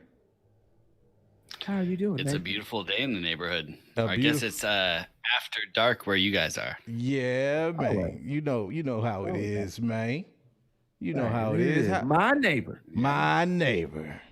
Gotta love it is, man. What's happening, Godfather? What's good, man? How's things in your neck of the woods? Just getting ready for tonight. Excited for the episode 4 and seeing this crazy saga continue. Yeah, right. man. So, which brings me up to a question. Since Mr. Godfather over there, you're in the it looks kind of sunny outside in your neighborhood. So, how is your neighborhood compared to what's going on in WandaVision's neighborhood? You know, it seems to be progressing along in a nice manner, but we'll see how tonight ends up. I don't know how tonight's gonna. I think we're gonna see a little bit more of outside the bubble tonight. Right.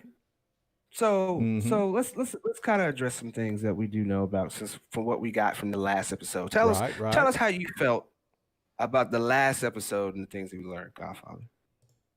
You know, Josh put it real well when he said that normies are gonna start picking up pace as of now, and it's gonna get real exciting for everyone. And those of us sweaties here are looking at it going, it's already been amazing so far. And we've seen so much, and I think it's going to pick up from here. Obviously, there's a lot of, a lot of like transition back into normal MCU. So that's what we get to look forward to over the next few weeks. And I think that we've got some Bruce Almighty. I'm not feeling you, but bro. I'm excited too. Captain Obvious, come on, man. I mean, I asked for stuff that we already know, so yeah, that's exactly. So that means he's doing his job. Right. He's doing his job. Damn right. Right. So okay. Hold on, I gotta take care of this real quick. You guys keep talking. I'm gonna take care of Bruce Almighty really quick. Oh man, see, this is what you get from when you messing with the Godfather. See, now you get his unfriendly side. The only other person that you get to see what happens when you cross me. Right. No one gets to see this normally, so you're right. Most people be crossing the moderator, but he's a menace anyway. He's a man. Totally a menace. You know, I'm starting to y'all got a lot of beef, man. You know. Thought y'all was trying to work on it. The grill ain't big enough for all this beef. You get daily shipments of beef come in from me and moderator man. He's a menace. He's a menace, he says. His glasses are just menacing. You see them when he walked across the screen in the intro. Hey, I want moderator man. I just saw another Nerd Avenger trying to have a good time. Yeah, that's what he wants you to think. That's what he wants you to think. But Is that it? Even the dance he did was menacing. No. You look back in old ancient times, that's the old moderator menace dance. I got you. You should see the dance that I gave the moderator to use for that. He picked out the clean parts for even for After Dark. He picked out the clean parts. Nah, didn't he? I'm sure he did. But okay, so by the end of that, we got a bit of confirmation that there was people in the bubble trying to put my man Vision up on game. Yeah. Like, yo, There might be there's something going on up in here, but apparently Agnes didn't want nobody saying nothing about it. So, do you think in this next episode we're going to get a little bit more? I mean, we already kind of hear it's going to be sports perspective. We'll get to that in a second. But do you think in this episode, as far as inside the bubble, we may get a little more confirmation that Baby Vision is going to wind up waking up and busting them out? What do you think? So I think this episode is gonna solidify what I've been saying all along, which is 100,000 different things that change every time I say something. So I'll give everyone that. No, I think that Wanda's. I actually said this in the beginning. Wanda is the big bad. Wanda's the big bad that's gonna be just slide right into multiverse of madness. And it's not about Mephisto. Yeah, we're going to get hints of all of that. But right. I think that at the end of this, we're going to be left thinking about how Wanda's the bad guy. Got you. What do you think, Al? How you feel about? Yeah, man. I think what we're gonna find out. I think this will be the episode where they kind of open things up a little bit and they start to kind of shed some light on some stuff. I don't know. I think that Wanda will be painted as the bad guy in this situation, and I think there's gonna be some more. You got to keep watching to understand what's really going on.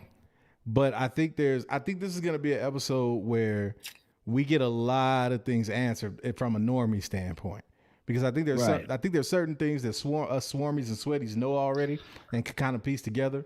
But I think this will be the episode where a lot of stuff gets spelled out. Like, I think they pull the veil off of what's really going on with the episodes and whatnot.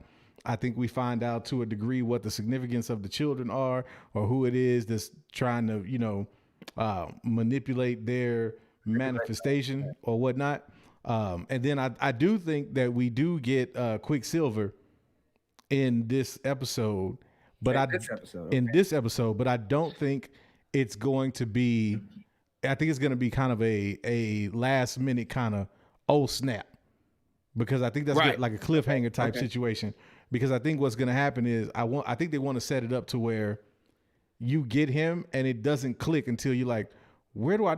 Oh, that's old boy from, you know what I'm saying? Like, for the normies, like we already know, right? But that's the way I think it's gonna go, man. I think this is gonna be that episode, and I'm judging that based off of just what some of the actors and actresses have said over the past week about what to expect out of this episode, and then just kind of piecing together what we know so far, and considering we're about to hit like the midway point, you kind of have to start letting people in on the secret if the show is going to pick up at all. You know what I'm saying?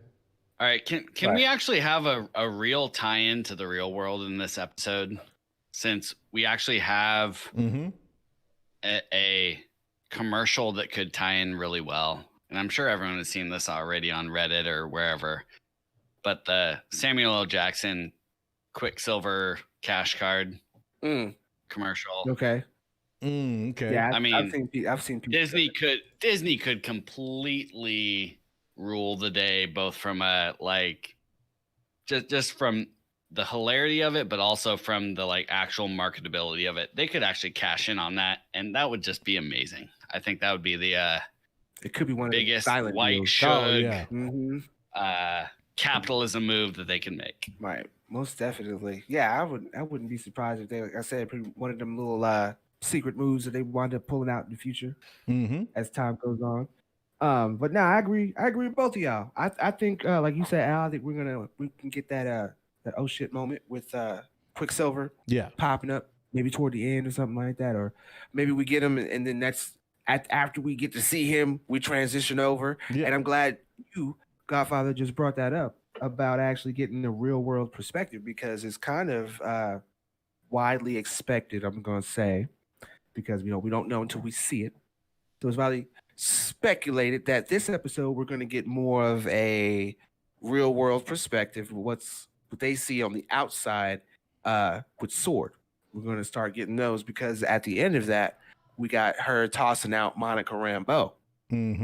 And that poses another question before we get in too deep about what the perspective for Sword is. Her figuring out, or her kind of having the realization that Monica was somebody that didn't belong there. Again, painting Wanda as the big bad a bit for her tossing her out. Like, do you think that Monica was under control, under Wanda's control the whole time, and then maybe she kind of woke up out of that later, or do you think that she's playing a kind of charade in a way to see what the deal is with maybe somebody manipulating her and whatnot? What do you think, Al? Yeah, I'm gonna go with option 2 on that, bro. And the reason I think so is because of the fact that she knew what happened with her brother, and the fact that she brought that up, because I felt like she brought that up to try to trigger her in some way. I don't know if she was trying to clue her in that it wasn't, everything that she thought it was or whatever, or if that was her way of trying to maybe eject herself out of the situation because it got too thick for her. But I don't think that was something where she stumbled upon that information or said that because it was like they're sharing consciousness or something like that. I think she had a reason for trying to provoke her in that way. And I think that's one of the threads that we get picked up and get explained, I think, in this episode, because I think, to Godfather's point about having some real world stuff going on, I think Monica's going to be that tie-in or that segue into that, because she's the acknowledgement, right? Because they're going to pick up. I think the episode will pick up where the last one left off, with them kind of interrogating her, trying to figure out who she is, because that's the other thing too, is I don't necessarily know if like who's all at play in this situation. You know what I'm saying? Like, so we know Sword is watching, and we know that they they're the ones that are trying to figure out, what's going on. But I don't know if everybody that is in Wanda's, dreams, if you will, are a part of Sword. I don't know if they're all people that Sword are in league with, or people that they're tracking. I know they had the board and they had everybody up on there and kind of they had the bios breaking people down and whatnot. But I didn't get a chance to read those. So maybe there was some stuff in there that kind of shed some light on that.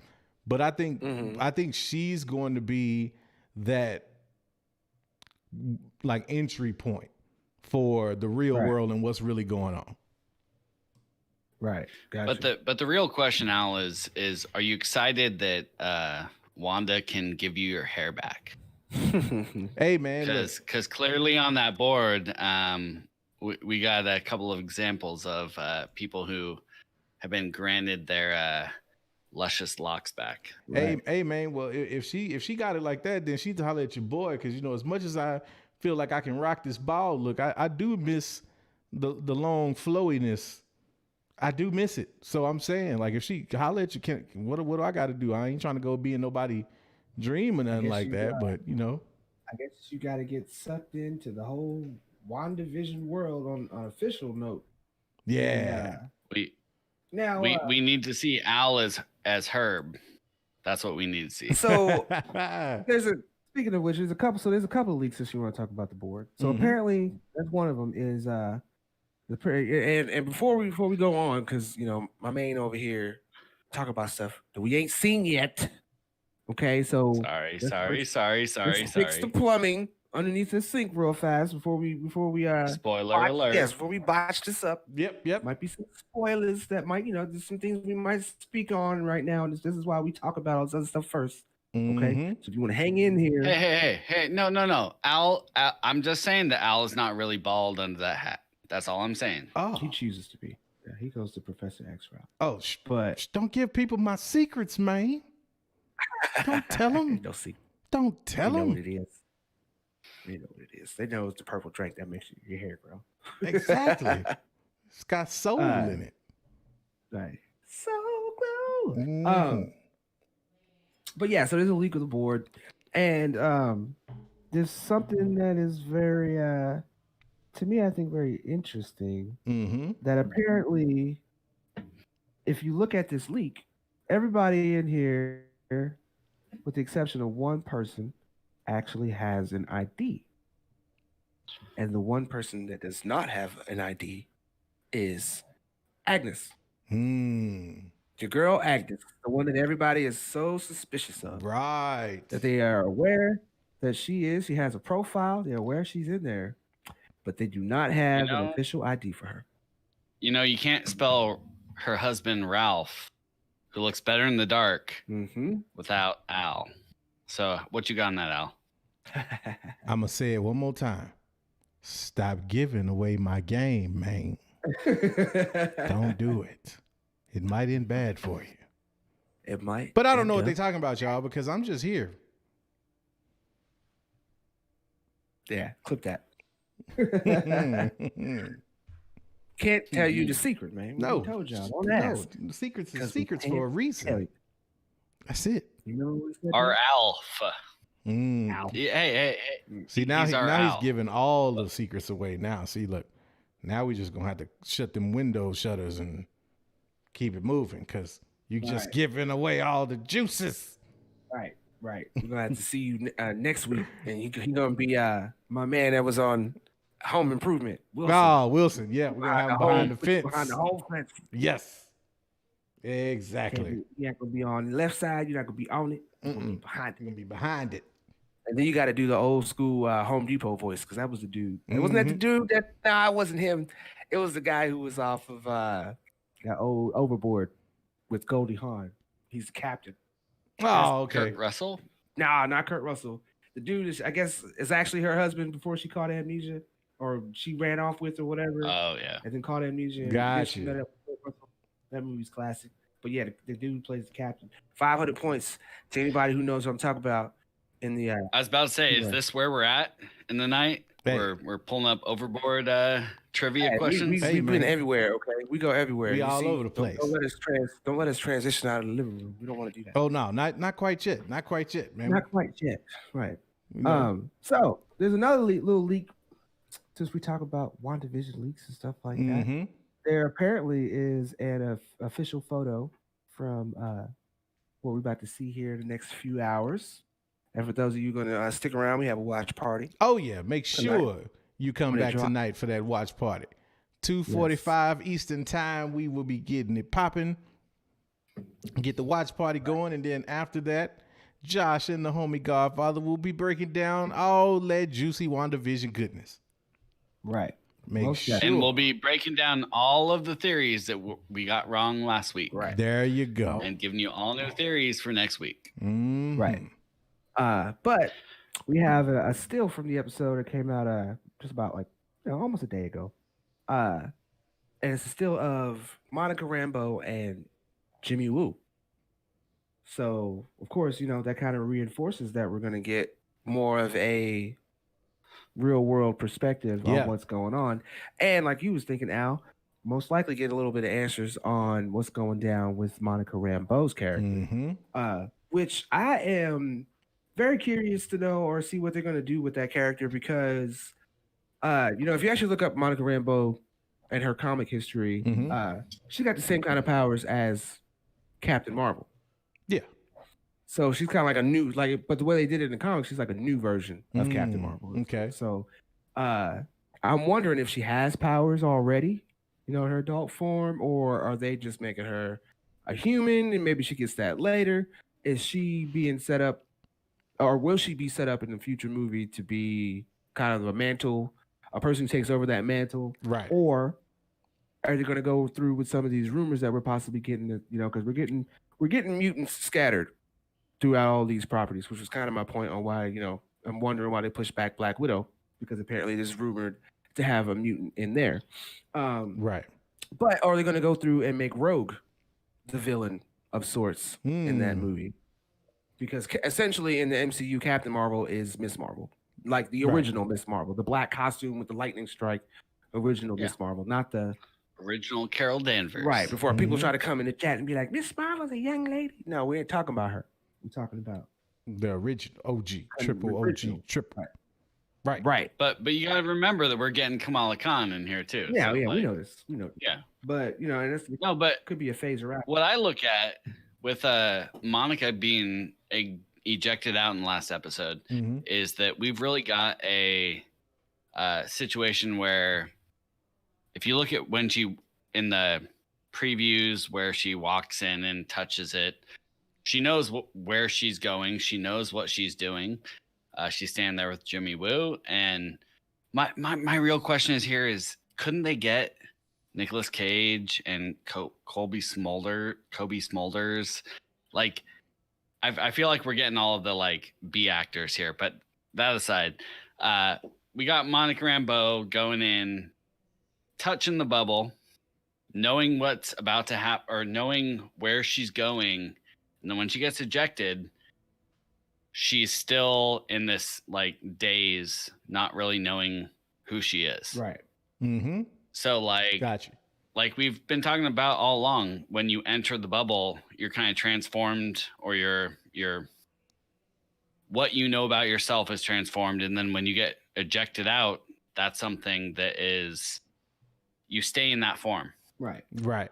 Or you stay in that mindset. So that's what I'm interested to see is if we're going to go back in time and see Monica as she's entering, cool, but I want to see what happens to Monica when she comes.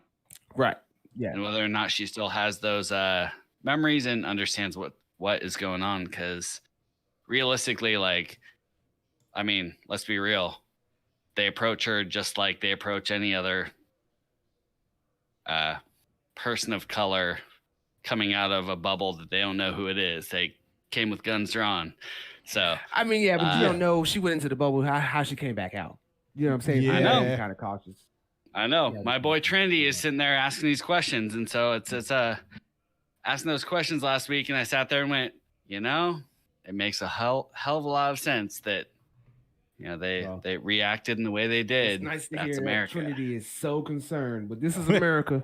Yeah, we know this. Yeah, that's right. Totally know this. But anyway, so this is not really too much of an Easter egg, but if you guys were to look up or Google WandaVision cast, there's quite a few people that now show up, but they don't have a name underneath to say who they're playing. And of course, the ones what we brought up was Evan Peters. So Evan Peters is now being listed on the cast, but does not have a name. Again, like I mentioned, we already know Randall Park. He's being listed now, but we of course know that he's Woo. Yep. So and then the little set, some of the trailer, kind of might have gave that away a little bit. And then, the little still we said, so, that's not really a spoiler anymore if he's already being listed. Has anybody seen, who is it? I just noticed that they listed Kate Dennings, Darcy Lewis, a girl that was in Thor. Yeah. Has she already been in this? I don't remember seeing her. Darcy? Well, she's been in all the trailers. Yeah, but I'm saying I haven't seen her yet on screen. Well, you've seen her hand. Well, school me in, man. I might have missed that. Yeah. We've seen her hand. Whose hand do you think you saw when they were panning out of the WandaVision in episodes 1, 2, and 3, man? Oh, so you think that she's the one that's watching everything that's going on in the bubble, and she's turning it off each night? Yeah, man. That's why I'm asking why they've got the B actors in the MCU in the show, man. They could have gotten Agent Hill, and hell, they could have even brought Agent Coulson back if they're going to bring back all of the. Well, see, I think we're already getting Coulson back, to be completely honest, because wasn't it a couple weeks ago or was it last week that I was like, I'm pretty sure there's a scene where they're trying to bust through the bubble, which is the rumblings that they see, and it's Coulson pretty much commanding them to do it. I don't know if that was something that maybe I stumbled upon somewhere and nobody else saw it, but I'm almost 1,000% sure we already got my man. So Coulson back. Josh and I have talked about this at length, and the one thing that is completely canon with the Den of Nerds is that Agents of S.H.I.E.L.D. is canon in MCU. And he's going to deny it all day long, but he really believes that. So I mean, I think that there were certain things that, so like it started off canon, but then honestly, when remember, was it Winter Soldier? When Winter Soldier came out and they really disbanded S.H.I.E.L.D., All right. Well, hold on. Because if we're going to talk about Agents of S.H.I.E.L.D. and bring it into WandaVision, let's remember that. But go ahead. I know we're not. But I'm bringing it in right now. So here's the deal, and y'all can blow me up in the chat and tell me that I'm talking bullshit. Blow him up. Fine. Blow him up. You know, I am fine with that. That's what I do. Let's see this. But here's the deal. Everyone wants to know what the hexagons are for. Right? The hexagons. This is true. Throughout the first couple episodes. And yeah, everyone wants to reference the hex spells of Wanda and all that shit. But we forgot about Hive from Agents of S.H.I.E.L.D. Okay. I see where you're going. So what I see is Marvel's giving us Sweaties a bunch of little Easter eggs that we get to run with every week. And then go, oh shit, we were wrong. Yeah, see, no, that's exactly what I've been saying. I know I'm wrong. This ain't gonna be a Hive from Agents of S.H.I.E.L.D. episode, but you know what? It's fun to dream, and it's fun to think about all the things it could be. So, yeah, facts. Now look though, but look, we got him on the thumbnail. I know you got to run in a minute, homie, but look.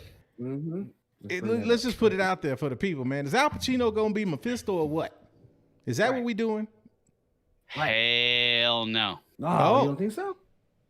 Hell no. He said he been around the neighborhood and he didn't see nothing like that. Nothing when you took the trolley around the train around to the peoples. They didn't give you no inside scoops and nothing. No, the people. I know Josh, or younger me, as I may be known sometimes, thinks that Al Pacino is going to be Mephisto. Would be good. And that may be something where there's a voice lended somewhere for something, but I see Mephisto as being Evan Peters as a manifestation. The rest of the series, we're going to see a lot of people playing Mephisto. Okay. It's not going to be just one actor. It's not going to be a voice or anything like that. It's going to be a bunch of different people that are playing that role as the manifestation of Mephisto. Okay. Well, since that's a good point, and since you bring up maybe someone lending their voice. Again, on this little casting list that's showing up now, you got James Spader showing up, lending his voice again as Ultron. Do you think that maybe something is up with that? Do you think maybe that is Al Pacino Mephisto trying to speak to Wanda? You think that they're going to reveal that there's some kind of manipulation behind this in this episode with James Spader's voice? You know, the fact that it says voice, because I'm looking the same thing you are. Yeah, I'm looking the same thing you are. I'll put it up for you. But the fact that it says that it's the voice of Ultron, I would much rather see James Spader as Vision's dad. Just like I'd like to see Magneto, Ian McKellen as Wanda's dad, and those could both be manifestations of Mephisto.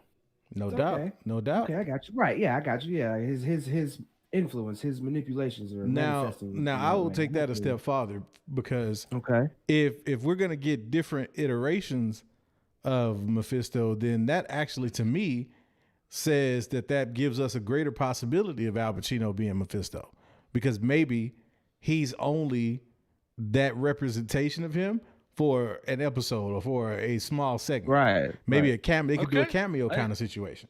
I could see it being that. I could see that. Yeah, I'm with you though. I don't think you'll get Al Pacino as Mephisto going throughout the rest of, or once we get that reveal. I don't think that would be who it is. Although I think it would be dope as fuck to have him as Mephisto, because I'm sorry, but it, being the Swarmy, if Mephisto's supposed to be, the Satan type villain of the MCU, we've already seen what Pacino can do in that role and killed it. Oh yeah. So a few times. Exactly. And it's right in his wheelhouse, you know what I'm saying? So if he's gonna do it, then I'd be cool with it, but I just don't see it happening. Because to me, that's something that would steal the show. You know what I'm saying? Like, it would be almost kind of like a Thanos or a Luke Skywalker situation. Like, you drop him in, and all of a sudden, everything becomes about that character. And unless that's what their intention is, I don't see them doing that to the show. I think that would just totally overshadow everything else about the show. Well, and you have to think about what this sets up for the rest of the Phase 4 and beyond. Yeah. Because this is why I've thought that whether or not she's really the big bad or not, Wanda's going to be the villain moving into Multiverse Madness, because we've had the number of villains that have popped up throughout the MCU throughout all of the phases, and we've got this, tight little bow wrapped up with Thanos. We haven't seen a hero become the villain in this sense. Mm-hmm. And there's plenty of evidence in the comics that this happens. Yeah. So if we're going to talk about like the best time to do this, imagine the first series that Marvel releases as a TV show, ending with one of their heroes becoming the big bad across the entire MCU. Yeah. We've sat through years of just, building to Thanos, defeating Thanos, moving on. And now if they really want to build back up to something that can have the kind of impact that Thanos did, they have to do something that's different. And there's already the precedent in the comics for that. So like the idea that Wanda's the big bad, I'm not saying that she's acting on her own, but I'm saying that she is the one that out of the series is going to be set up to be the villain moving into Multiverse Madness. I could totally see that, especially with you can set a whole Reddit remind me bot for 3 years from now to tell me I'm wrong, and I'm happy to see that. But this is what I want out of I can see something like that. WandaVision. I can totally see something like that, because I don't think we're gonna get who we think Mephisto's is actually officially until maybe the second to last or last episode. You know what I'm saying? And then we're gonna see that. I think it's gonna be a tiny little drop. Yeah, it's just gonna be that hint, because remember, this is what Marvel's been building, has been starting to build their universe out of the Infinity Saga. So there's no way in hell that this is going to be a tightly wrapped bow at the end of it. Right. Yeah, it's not going to have all of the tie-ins that the Falcon Winter Soldier will have with, Black Widow and all that, but it's going to set it off in a way that is everyone already saying, what the hell is going on in the show? Right. Like, it's gonna end that way too. They aren't gonna start it that way and then tie it into a bow. They know that they've got us all hooked. Right. There's no reason to tie it into a bow and make it nice and pretty and say that Mephisto's the bad guy.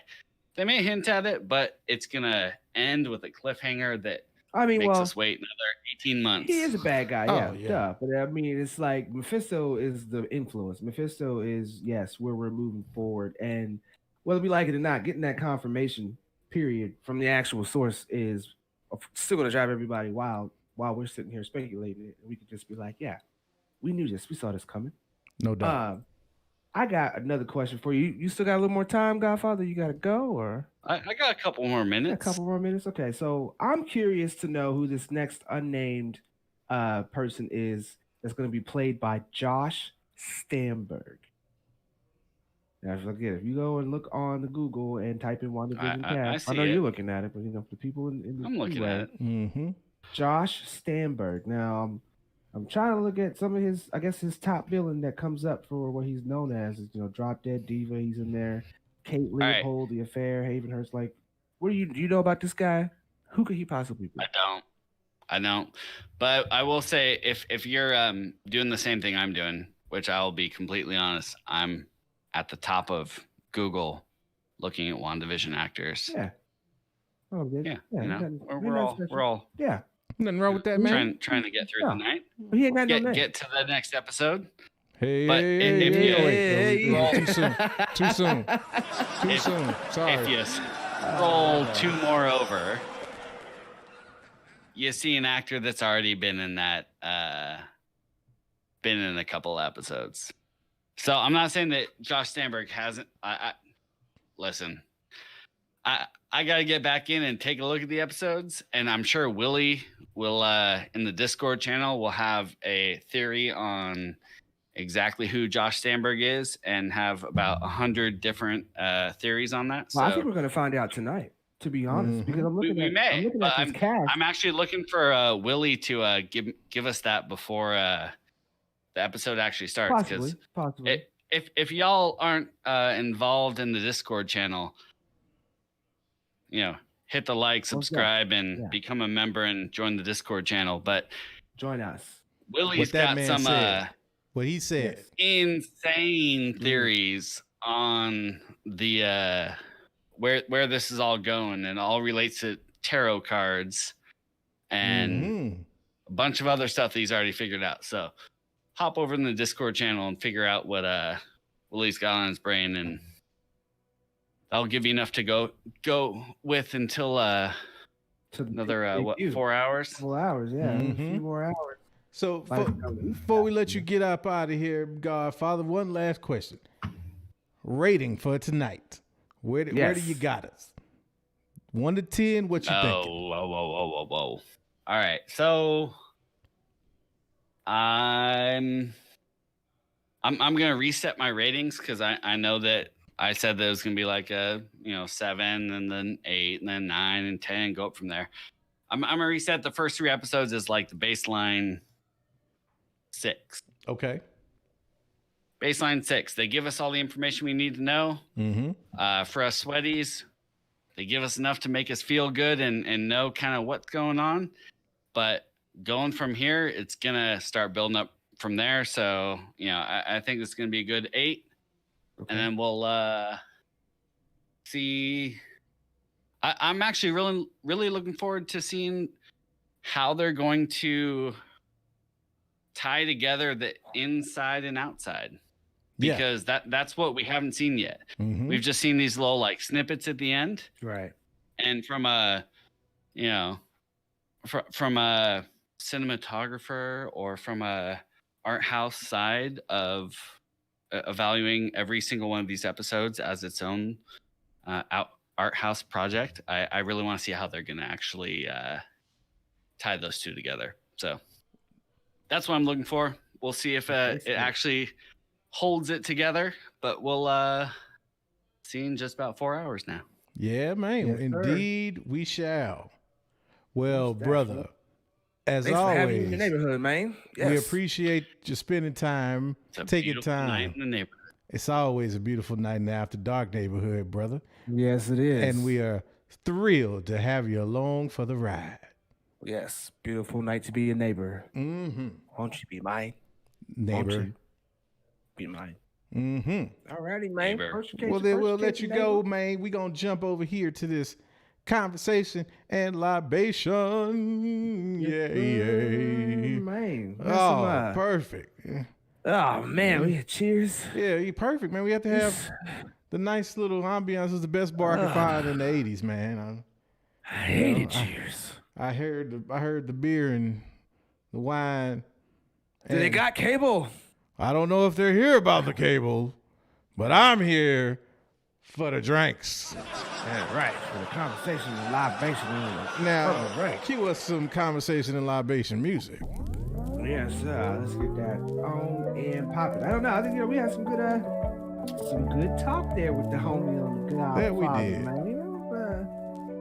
Pretty great. But I really am kind of curious on who some of these unnamed people are that are coming in. And I think we're going to get a lot of those answers tonight.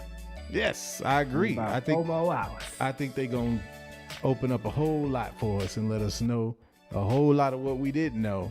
I think it's going to blow the doors off of it tonight. Right, most definitely. He gave it a base 8 as far as what he's actually predicting for tonight. But I think tonight is when that lid gets blown off. I think tonight we get that Halloween, some more of that Halloween episode that we've been seeing in the trailer. Yeah. I think this is the night where we get You that. think tonight's the Halloween episode. I got you. All hell just breaks loose, man, and we're gonna get the perspective on both sides, where we see what the deal is with Monica, when she got thrown out, and what they learned. Once they see that she's not a threat, she just simply got tossed out. But I think Wanda's aware at this point. She's got to be aware that she's no longer in her own reality. She's got some control over what's going on. And we're gonna get a lot more of them answers. What's up, Nikki? See you trying to sneak up in here. Poppin' Nikki.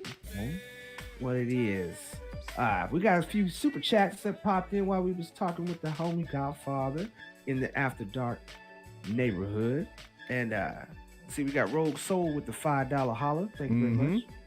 He said, since watching the promo today, I feel dumb. It's pretty obvious the broadcast is probably just some camera drone turned invisible via Mysterio tech. That's a very, that'd be a nice, damn good tie-in. Yeah, and I could totally see that being something. Because at the end of each show, they keep showing somebody sitting in the booth watching what's going on in real time. And how else would they be able to actually watch this in such a sitcom way unless it was through some kind of invisible camera?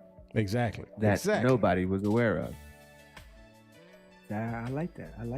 Yeah, man. Got Pete Afato at $4.99. He said, hey, just got back from rugby.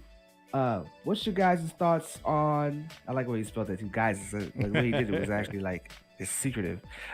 We said, what's your guys' thoughts on the villain being a Mephisto Nightmare mix, but one villain? Before I pass that to the good man Al, my thoughts on that. I think that we're expecting one or the other, but honestly, I think we're going to get both. I think they're in league. I think they're going to go ahead and be crazy and give us these dimensions, and it's not going to be just multiverse. It's going to be like the dimensions and everything is just going to be completely out of whack in the multiverse of madness. So that's what I think. What do you think about that with the Mephisto Nightmare mix? Yeah, I can see it. I mean, I can see them kind of doing a hybrid if they wanted to go that route. I haven't really seen them take that kind of creative liberty too much in the MCU though. So Feige likes to kind of keep it true to the origins as close as he can and still kind of adapt it to current events almost, if you will, or kind of the current theme. So they could do that, but I don't think so. I think if you have an introduction of Mephisto and Nightmare, those would be maybe two separate entities. Now, what I could see is a situation where they're working together and maybe there's this, plan that involves Wanda, that involves the twins or something like that they're trying to, establish. Maybe Mephisto is using Nightmare in some kind of way in this whole little situation. Okay. But I don't think that they would be, one and the same. I don't see Feige and Marvel going that route. Yeah, no, I don't see them doing that either. I agree with you. I haven't really seen them they make adaptations of characters, but I've not seen them mix one character and another character and give you something new or different. They just give you that adaptation, and I think it's kind of smart because people don't like when you change it too much. Some people had problems with Thanos because he wasn't obsessed with with death. He was pretty much just a psychopath that felt eliminating half of the world was the way to go. But a lot of people don't know, and I remember the homie Josh talking about this earlier, about this version of Thanos that we got. A lot of people don't know that this version of Thanos we got in the MCU was actually the version that the original writer wanted to put out for Thanos, but didn't. So when he saw Feige's adaptation of it, he himself even enjoyed it because he was like, that's it. That's really what I wanted to go with that. But we went more of, for that time period of a, PG version. Because he just kept it strictly with the heroes and that. They didn't bring the whole entire universe into it. That's too malevolent. But what times are we living in now? You know? Yeah, facts, But, facts. Right. We got that backed up by Lord Vito with the $5 holler. What up, Vito? He said, I am out with my boys, so I can't watch, but I just want to show love for Lavis, the King in Black, and Al, Mother Flippin' Schuler. I love you, boys. That's what's up, man. You already know what it is, Vito, man. It's always love, baby. Hope maybe you are out being safe in a similar setting yes. in which we are right now. And, you know, like I said, make sure you keep that mask up. Fuck it, mask off. And you know, get you some drinks. Plenty of drinks. But I can tell you right now, don't be disappointed, Vito, when you go to the bar and you ask for purple drink and they ain't got it because they don't know what the recipe is. No, man. They can't. Oh, my God. Ain't telling. Even when it gets lukewarm. We went through a lot of work to get purple drink. We went through a lot of work. Love it's just that. So tasty. You can't tell what I'm drinking it too out of my nice Batman mug. What it is, what it do. Yeah, man. And then we got Rogue Soul. He also came through with the $5 holler. Thank you, sir. He said, White Sugar's juking us, and Evan Peters is just Joe Schmo sword agent calling it now. Maybe. I wouldn't be surprised if they brought back, or if they brought in Evan Peters and he had absolutely nothing to do with mutants or anything like that. He was just plain Jane, regular old Joe Schmo sword agent. I could see something like that. I could totally see something like that. But I could also see them doing something crazy like aging up these kids in the first 5 to 10 minutes of the episode. Right. And right. You get little Terminator looking baby Evan Peters lying there. You never know, man. Right. And he's like, come with me if you want to live. Exactly. I am not Evan Peters. I am Arnold. Get down. Mm-hmm. Go to the chopper. Hey, who remixed Golden Girls? Like, hey, I want to know who remixed. Hey, man, look. Shout out to, is it Mahadi Ali? Found this on the tubes, man. And he did it. Matter of fact, let's go on. Since you go, hold on. Because my man did that. I don't know about that. I don't know. I don't know if too many people will know about that. No, man. I'm trying to tell you. If you threw a party and invite everyone you knew, I'm going to just tell you. Blanche there'd be a lot of nerd vengeance. I mean, no put some offense. guitar in it. Okay. Yeah, he did. Look at him. Yeah, he did. Okay. And I'm going to just take this opportunity to thank you for being a friend. Yeah. You know what I'm saying?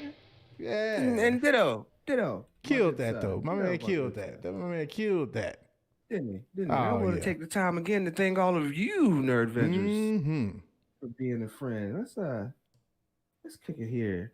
Yeah. What y'all talk about in here in this chat? What's going on in the two-way? I see two-way? my man Second Street over there putting people on the hush, on the lockdown. Mm-hmm. So, yeah, I know we got the moderator, man. I know he's the menace, but he's our menace. That's right. Second Street Marvel, man. I think he's ahead of all of that because he's always holding it down in the chat and in the two ways and shutting y'all potential spammers down. You know, not here for the bullshits. Nope, not at all. We take all of our little supplements before we come on because we are not here for it. And Obi-Wan, the homie, I done told you, man. You can't get that purple main drink emoji secret there. You can't have the recipe, man. Nuh-uh. This just in. Yeah. Rogue Soul with the $5 Super Two-Way. Says also, Keanu Reeves or Keanu as Ghost Rider or Bust. I'm with it. What you think, man? I can see Keanu playing a couple different characters, man. You know, there's rumors that he's talking about he'd like to be Wolverine. I don't know about him as Wolverine. But I could totally see him playing somebody like either Ghost Rider or Norrin Radd. I can totally see my man playing Silver Surfer. Actually, I'm more banking on him coming in as Silver Surfer than anybody. I see it. And let me real quick to the homie 19D Nut said, give up that recipe, man. Can't do it, man. Can't do it. Hey, I ain't. You said Obi-Wan said I'm holding out. I ain't holding out. My hands is down. I ain't holding out. There you go. Nothing. Exactly. No, man. You said the guy who plays Bishop in The Boys can play Wolverine. You talk about my man Carl Urban? I'm always down for my man Carl Urban. I'd be with it. I'd be with it. Multiverse. Yeah, I'm totally down with that. There was a few people I was tossing out back in the day. I was saying I wanted my man from Sons of Anarchy to be Wolverine. I thought he was another good, perfect choice. Help me out, y'all. Was it Charlie Hunnam that I'm talking about? From Sons of Anarchy? He was in that, was he in that Robin Hood movie that came out? He might have been. I think he was in that. Which I might have been. Did not get to check out, but I thought it was pretty cool. My man Jamie Foxx was in it. Oh, yeah. Was supposed to be, that's Charlie Hunnam. Was supposed to be coming back in Spider-Man. Thank you, Tim. 500 points. Oh, yeah. Real quick, acknowledge one of the broke Vengers, Levi Bognar. I see you be watching. Said, just like we said last week, real G's move in silence. Yes, sir. Just like lasagna. Yeah, exactly, man. Mm-hmm. Exactly. There's so many G's that we just don't say. I'm trying to tell you. Other than when we say G. That's the it. only time you hear That's the only time. It's the only time. Most definitely. Man.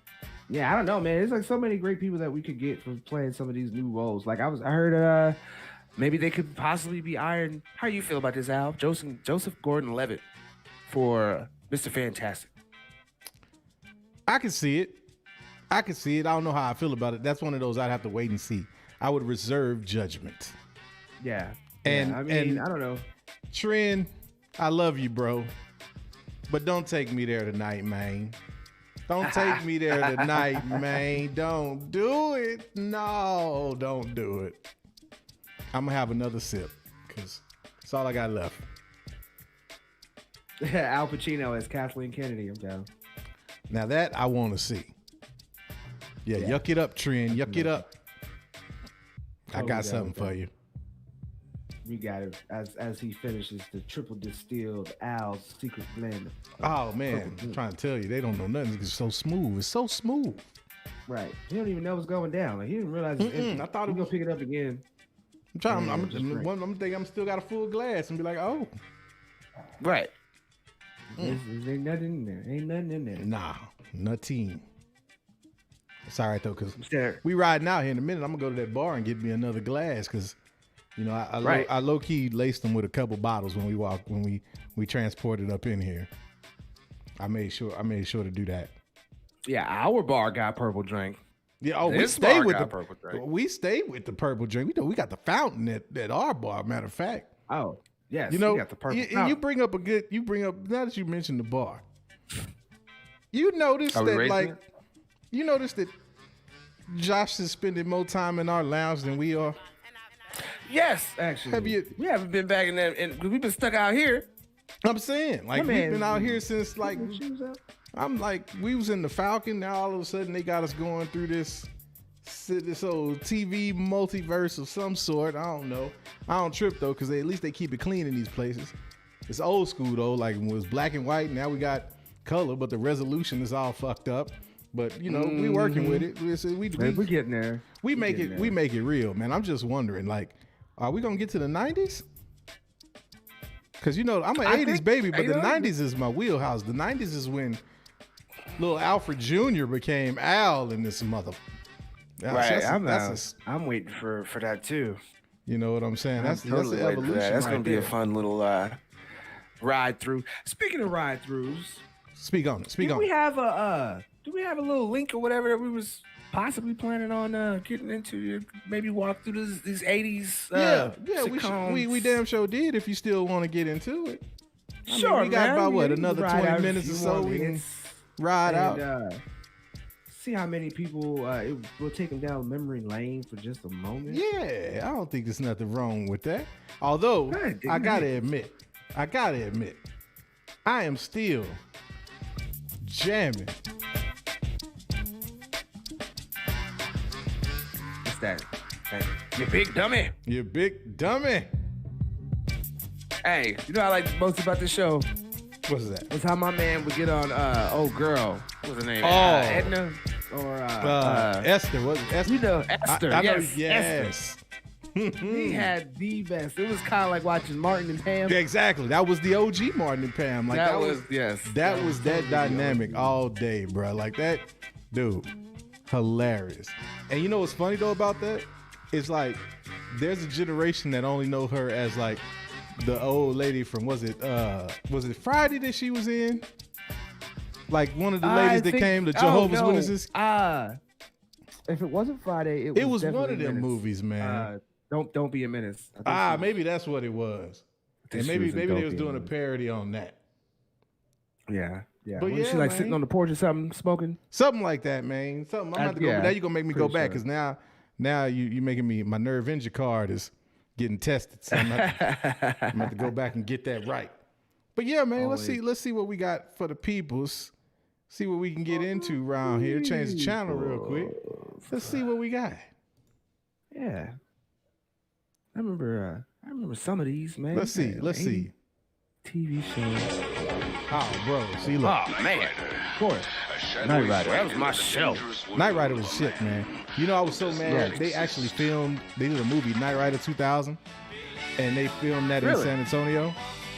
A part of it. Huh. I was so mad that I didn't get to go. The hell is this? I've heard this theme song, but I can't tell you. This is another one. No. What is this? Is another one. This might be What is past this? everybody right here. Tom Hanks.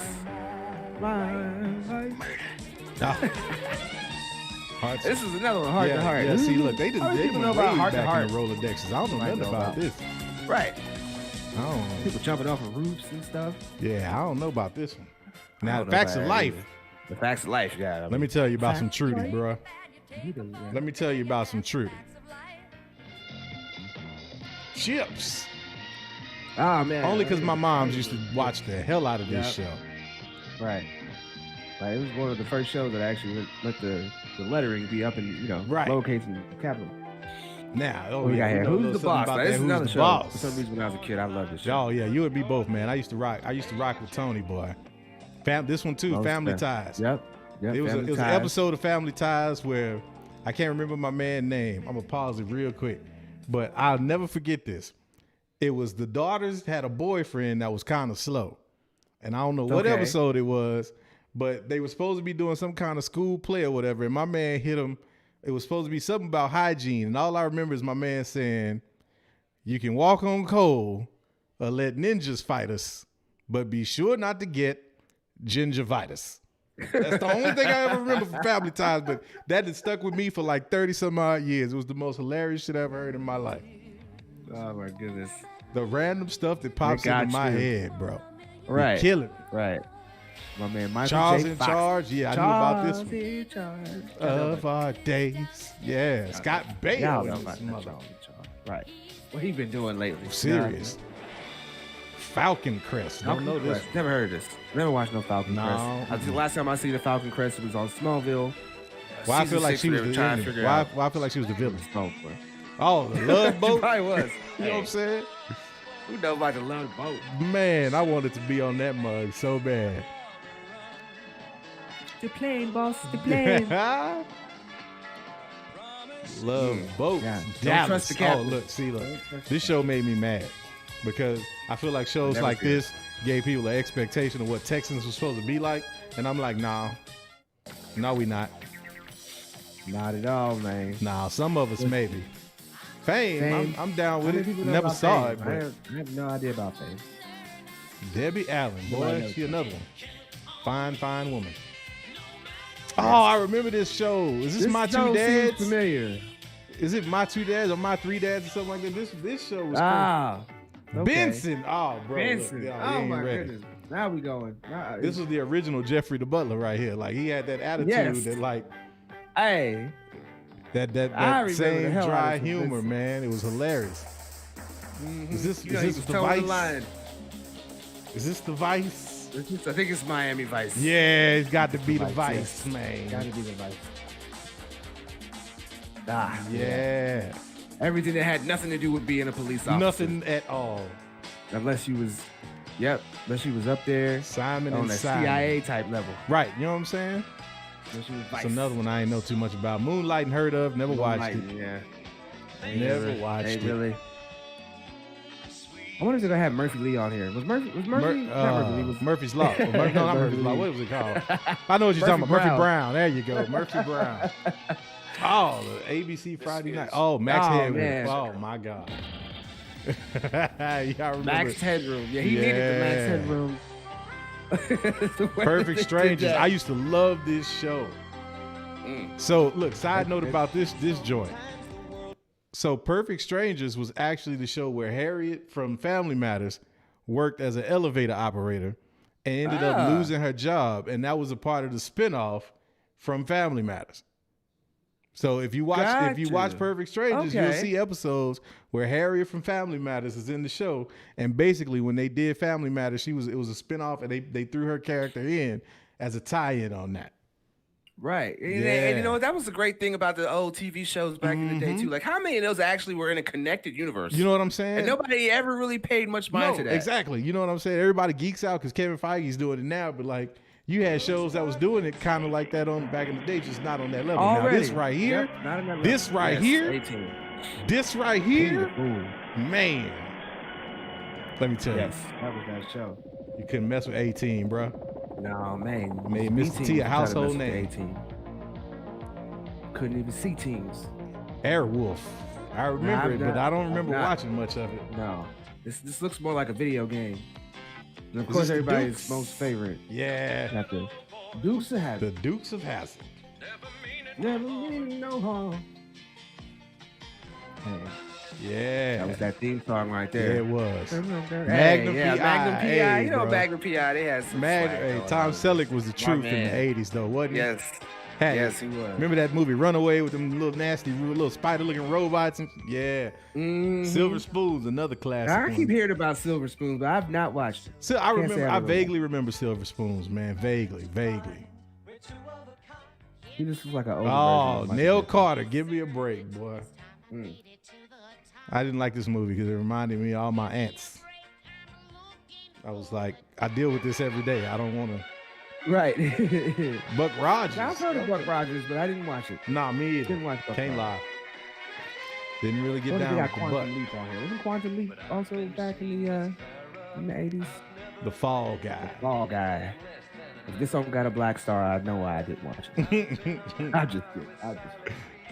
Different strokes. There you go. There you man. go. It's your different strokes.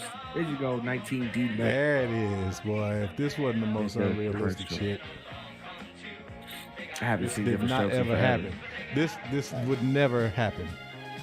No. That's all I'm Not gonna say at all. about that. Not landing. No. Yeah. Right, yeah. What they did in different strokes was not slanding. in No, one. it did not land with me at all. Not slanding at all. Yes, you did miss Fall Guy 2nd Street.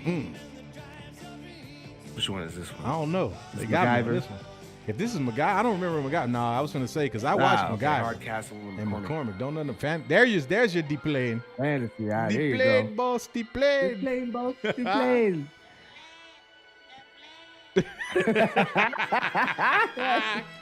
Yeah. There's another one I watched because of my mother. Dynasty. Yeah.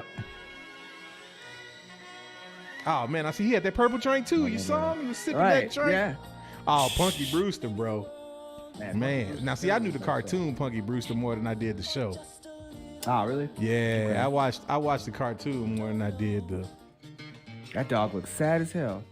30 something. I remember the show, didn't watch it. 30 something look ahead of his time. 30 something makes 30 look old. Didn't it? Oh, Alf. look at my man. The main Alf. You know how old I was before I realized that ALF stood for alien life form? There it is. That. Feel like I need some pudding pops. Mwah. Rudy, we got Melissa Yeah. Yeah. Zippity boppity Zippity bop, did the blue dop bop. Yeah, man. That's them classics, man. That's them classics. You Yeah, got to know man. where you came from to know where you're going. Right. You know what I'm Guys to saying? know. There's a few that they didn't have on there that we all Oh know yeah, man. and That's love. You know So what I'm much, saying? and don't even start on the '80s cartoon rabbit hole because we'll be here all night. Yeah, y'all lucky I didn't go looking for that. We be here half the night. Maybe we'll do that in After Discord maybe we do that on afternoon. or afternoon. Yeah, we can do it on do afternoon. do some Saturday afternoon cartoons with some cereal and stuff. Right. Okay, broke Vengers. Let's see some fire emojis if y'all want us to go down the little 80s and early 90s rabbit hole in the cartoons. And for us nerd Vengers, let's see some of them Iron Man. See some Iron Man emojis. Yeah. Because you know what, man? What's that? I'm going to say this and I'm going to leave this with the people. What's that? I'm not going to do like Lord Vito do and talk about stuff that nobody actually cares about, bringing up Power Rangers. But serious. I think they for real need to quit playing around and we need to get 2 properties done by 2025, okay? Matter of fact, that's probably giving them too much time. I need a hot damn He-Man movie, a good one. Okay. Not just making it because we asking for it. I want a good-ass He-Man movie. I need Thundercats real life. Again, I don't care what y'all talk about with how T'Challa. Who cares about Cheetah, okay? See, I want some Thundercats, man. I'm going to tell you 2 things, and I'm going to tell you why. For me, it's hell no on both. I'm going to start with Thundercats. Cheetah ruined it. Cats, the live action movie, ruined it. If they mess up Lionel, I'm going to fight somebody. And look, I'm so mad I forgot the first one already. What'd you say? Oh, He-Man, Masters of the Universe. He-Man. Let me tell you something. I'm going to ask a dead serious question. I'm looking at the camera. What's wrong with the Masters of the Universe movie from the 80s? I mean, do you really want, is that a legit question? I liked it. I might be in the 1%. But I actually like the movie with the little accordion looking joint that they just play and it made the music. And yeah, it was kind of weird, but it's something about that movie. I guess because it's from my childhood, so I give it a. I mean, possibly. I'm not going to say that it's not like it's a bad movie, but it's most definitely an 80s movie. Yeah. And I will say that even though you might not think it was a bad movie, it was bad to the point where Dolph Lundgren was like, no. I'm not doing a sequel. But see, man, look, I feel like he was just being. I feel like he was just being a little difficult there. I think you know what? Matter of fact, I don't think it's too late for them to do a sequel now. Give me Old Man He-Man. It's way too late. It's way too late to be a sequel. But when's the last time you've seen Masters of the Universe? It's been about 20 years. Okay, if you watch it now in your adult life. You're going to be like, okay, I see a lot of reasons why I liked this as a kid, and breaking it down as a grown adult, there's a lot of problems in that movie. Oh, I'm sure there's a lot of problems in that movie. But see, you have to understand me. And my wife can co-sign this because I make her watch bad movies all the time. I don't care how bad the movie is. If it's from my childhood and I remember it, I enjoy it like it was my childhood all over again. I give you an example. No Holds Barred. Probably one of the worst wrestling movies ever made of all time. Hulk Hogan couldn't act. Tiny Lister, rest in peace, couldn't act worth a damn. But damn it, every time I watch that movie, I'm sitting in front of the TV going, rip 'em. Like, I don't know what it is, but that's just me, dog. That's just me. What was the name of that movie, speaking of Hulk Hogan? What was the name of that movie Hulk Hogan was in where he was like a biker alien from Mars or something like that? Suburban Commando? I'm mad I even know that. I'm mad I even know that it was Suburban Commando. And can rattle that off yes, just it like was that. Suburban Commando. Don't look. Just because I happen to know that movie, don't mean that I ever watched it like 18 times. I didn't. We're really about to check your card. No, you know what? My card is intact, brother. You lucky your card is in Texas. Yes, it's exactly where it needs to be. Damn it. It's hard to inspect it. No, I am certified. They know I'm official in these streets. Trying to test me. Mike Halls, I see you with the $5 Super Two-Way. Said Kevin Smith is doing a Netflix show for He-Man. It continues the 80s cartoon. I'd be with that. I'm definitely with that. I'm definitely with that. Okay. I could see. I'll also, if it's live action, I don't want no 80s cartoon show. If they're doing a live action He-Man and they're continuing the story, okay, I'll go with that. I just need a live action. I take that with Thundercats too. Maybe don't give me a movie, but I'll take a live action Thundercats adaptation. Yeah. I just want them like. They need Al, have you watched Lost in Space, the new one, the Netflix? No, I Netflix have not. Series? And now that I brought this up, watch that they're gonna announce it. It's coming out in the next couple of weeks or something like that. Because we got a knack. And now I'm looking at Trend, And I'm gonna see if Trey know what's up since he over here dropping comments in the two-way. I'm gonna see if you a real G, Trent, you know what this mean.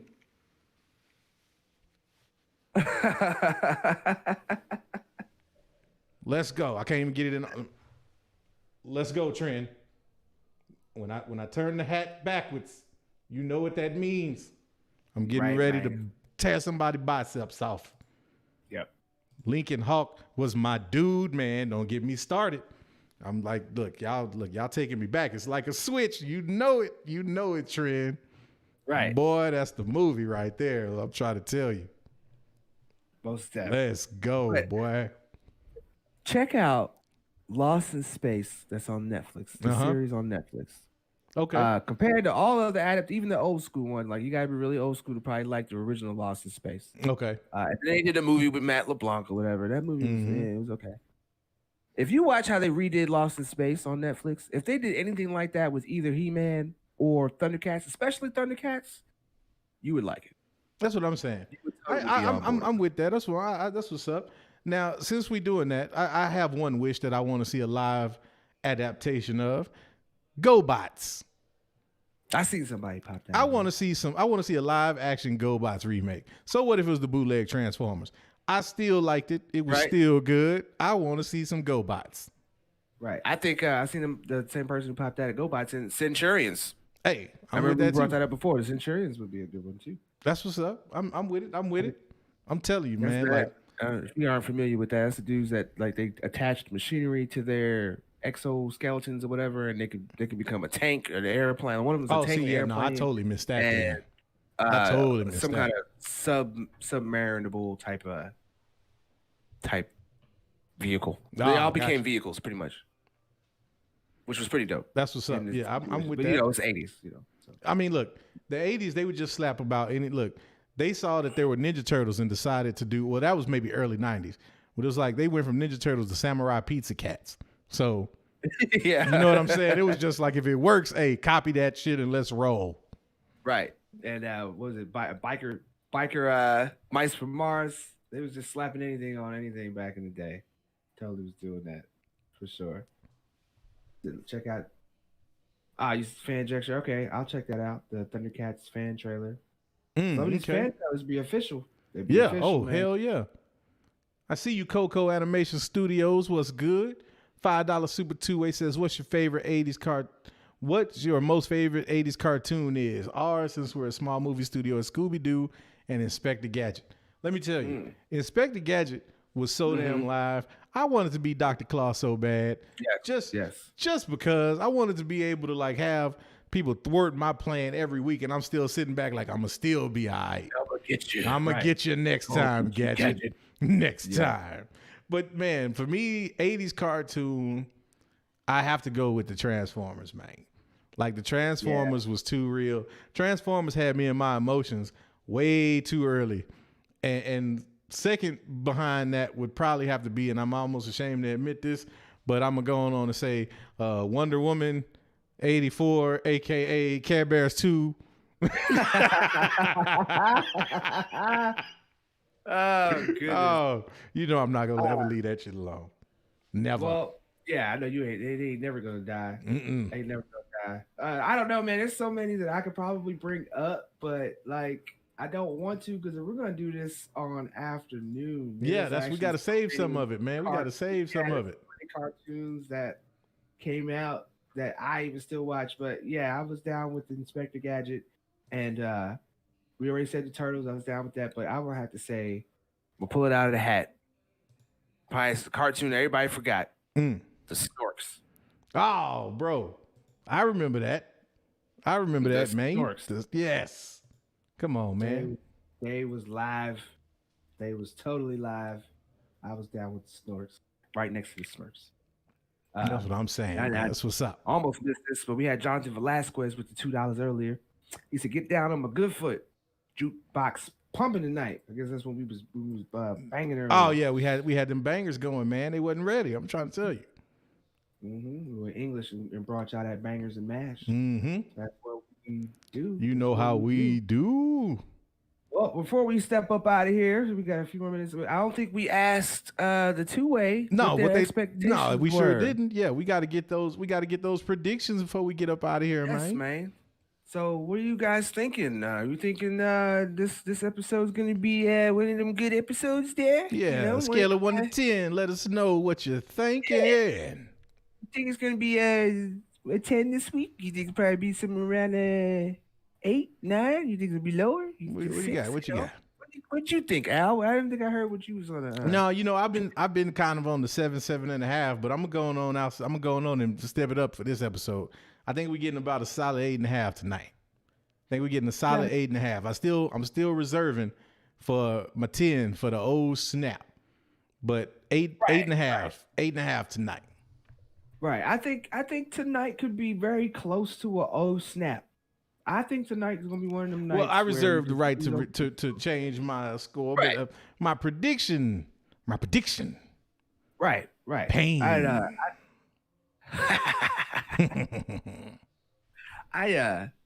think just like Coco Animation Studios and $2 came in and said reverse question. What's your predictions? I think you're probably gonna get closer to about a 9. I think this episode's gonna be about a 9, 9.5. And not even because we get too many snaps, not because we get too many surprises. I think it's because we're gonna get some answers. We're gonna get a different perspective. Agreed. I do think that's coming tonight. No doubt. Make everybody like, aha. But we're still gonna have a little left. It's gonna be like, well, okay, that makes sense now, but who's doing this? Where's that coming from? How's that? You're just gonna open up a whole new world of questions. Hopefully, man. Hopefully. I think that's what we're gonna get. But I wouldn't be surprised if this episode, like I said, we get that Halloween trick or treat episode because she already got the kids. They're probably gonna pop in with the Roseanne for a second, and then age that up, and then we're gonna get into the Halloween where they're going out trick or treating already, and then that's what everything's gonna be like. All hell's gonna break loose. Yeah, we're gonna see the other perspective at some point. So that's it might start off with that. No doubt. And I see a question from the homie Replenish says we need longer episodes, more like a statement. So question for you. Do you think we start getting longer episodes tonight, or you still think we're going to be right around that 28 to 32 minute? I'm glad that he brought that up because I was actually listening to the homie Josh earlier, and I agree with what he said. He said that when asked what was the show that he is most waiting for, he's most anticipating, he said it's Falcon and Winter Soldier. Now, obviously, there's some things we can't talk about. Right. But he said that those episodes are supposed to be, I think you're getting like 6 episodes or they're like an hour long or something like that. Okay. And he's got a great point that if that is the case, it's going to be around an hour long. Though that show is going to be the first kind of show that we get that is close to what we got, where he said, we got the Daredevil immersion experience. Gotcha. These little short, like even Mandalorian, like you said, they're little short 30, 32-minute episodes. You got a 40 some odd minute one in there. And the rest of that's like any 50-minute episode that's on Mandalorian and or WandaVision, it ended like 10 minutes ago. About 40 minutes, 30 minutes, it was done. You got like 10, 15 minutes worth of credits. So I agree with him that I don't think we're going to answer your question, I don't think we're going to get too many longer episodes that give us what we're probably going to get with the Falcon and Winter Soldier with those hour-long immersive kind of episodes. Yeah. But I think that is something that we're probably going to get down the line. I think purposefully they did a lot of the shows like WandaVision, maybe even Loki, some of the ones we know we're getting. I think they did those short on purpose to give us the content, to give us what we've been waiting for the whole year. And it'll just trickle into, the other episodes, and they'll just get longer and longer. But I do agree that we do need longer episodes. I would like to get a very character-driven types of shows in the MCU. Like when we start getting down to Miss Marvel, when we start getting down to the Hawkeyes, when we start getting down to those shows that we really don't have too many meat and potatoes with, those shows would be like an hour. No doubt. Even if it's like 6, Netflix will spoil this, man. We got 13 one-hour episodes of 3 seasons. Like Netflix, Yeah, but that just goes to show that content is designed for that type of a time frame.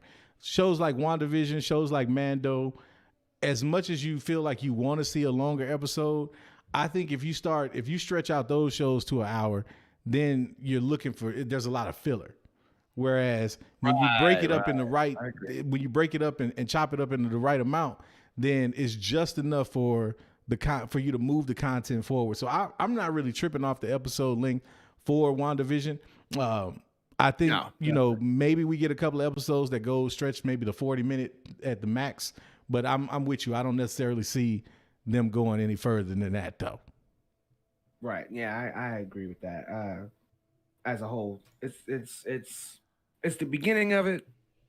They're gauging it. They're seeing how people are going to react to it. Mm-hmm. Obviously, we're getting great reactions. So I think it's something they might do in the future. We're either going to start getting we're already getting an explosion of shows, but we'll either start getting an explosion of shows to where they overlap. Yeah. And it's not one as the other. Mm-hmm. And then, then we'll start watching. We'll bounce from, just to throw it out there, just because, these are shows that we're never going to get. Maybe we'll bounce from Hawkeye to She-Hulk to Miss Marvel. Mm-hmm. You know what I'm saying? Then we'll have more of a plethora. Like when they bring these things back, with certain things back. Like I'm not sure. Do you think there'll be WandaVision season 2? I don't think so. You think that's possible? No. You know what I'm saying? I don't think so either. I think these shows are going to be, most of these are going to be one and done. Yeah. Type. Which is again, I think that's where, MCU is a step ahead of the game, because there's no, I don't think you're talking about seasons with these shows. Like these shows are meant to complement the larger picture. So if anything, you get, once you get on the other side or the next phase of this particular story arc, you get more one-offs that explain even more of the story. So I mean, there's certain ones. I see Adam saying Loki has a season 2 supposedly, though. That makes sense for a Loki show. Yeah, for that show, because you're talking about, the TVA and all that. You can see that, and that plays into, because there's we know that, whatever the culmination of this story is going to be, Secret Wars, it's going to be a few years from now. So you got to have, the Time Variance Authority and Loki will be significant throughout that. Whereas this story with Wanda is probably going to cultivate with Multiverse of Madness. And then after that, we're going in a different direction. I mean, it'll still be going towards the same overarching plot, but we'll be at the next phase of it. That would be, it would be cool, though. I will admit, it would be cool if, how we're not thinking it's going to be a season 2. It would be dope if that by the time we got to Multiverse of Madness, that it doesn't conclude. That would be and crazy. And here we get a WandaVision season 2 of some more jacked up stuff that we're getting for next year. You know what I'm saying? Now that would be dope from a different perspective of some other kind of thing. Maybe they don't get Wanda back after the end of it, and now we're seeing, or Vision back. Now we're seeing how that plays out, whatever dimension, and that becomes a new WandaVision becomes a kind of a dimensional show now. No doubt. That would be pretty freaking dope, man. I think so. Yeah. A couple more minutes, or are you ready to? Yeah, we can go a few more minutes, man. We go get any last minute super 2 ways questions you got for us. Let us know before we bounce up out of here. What y'all got for us? Right. What y'all got? See Trent still cutting up on the 2-way. Right. Doing them moderation things. He's always. I think he's getting trained by the moderator. Oh man, they might be plotting on you, man. They might be plotting on you. Y'all don't want them kind of problems, man. Hey, look, man. I'm just saying, man. They might be trying to. They might be trying to get you.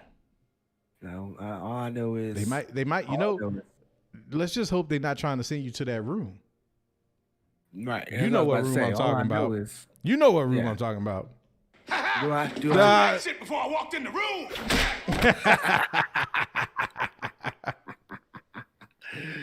Yes. Man. Definitely. You know that room where you get hit with shit before you even walk in there.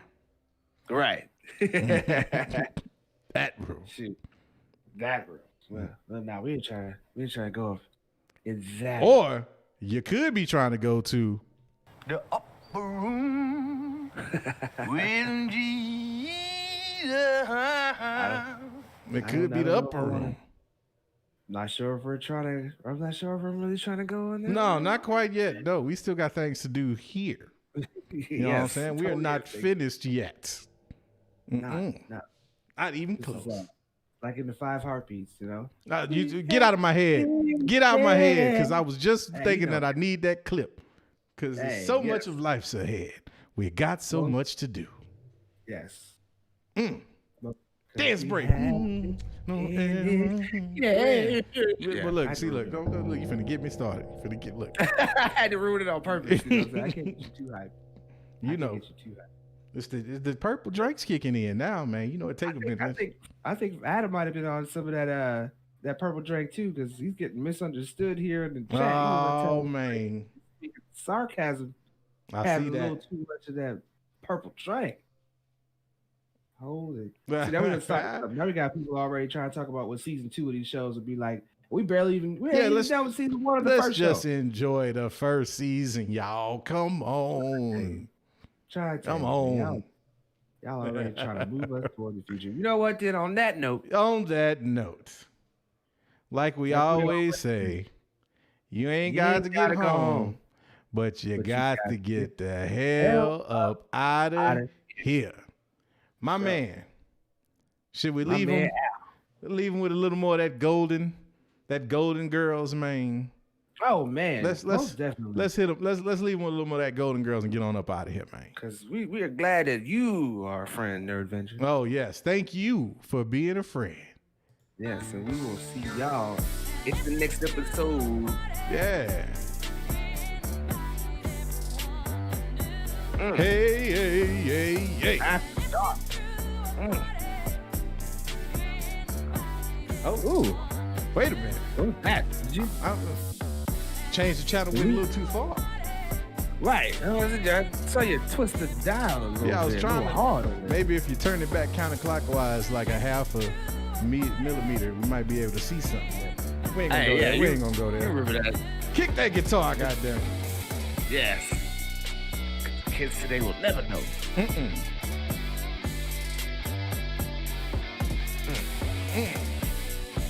I think everybody be waiting for us to freestyle.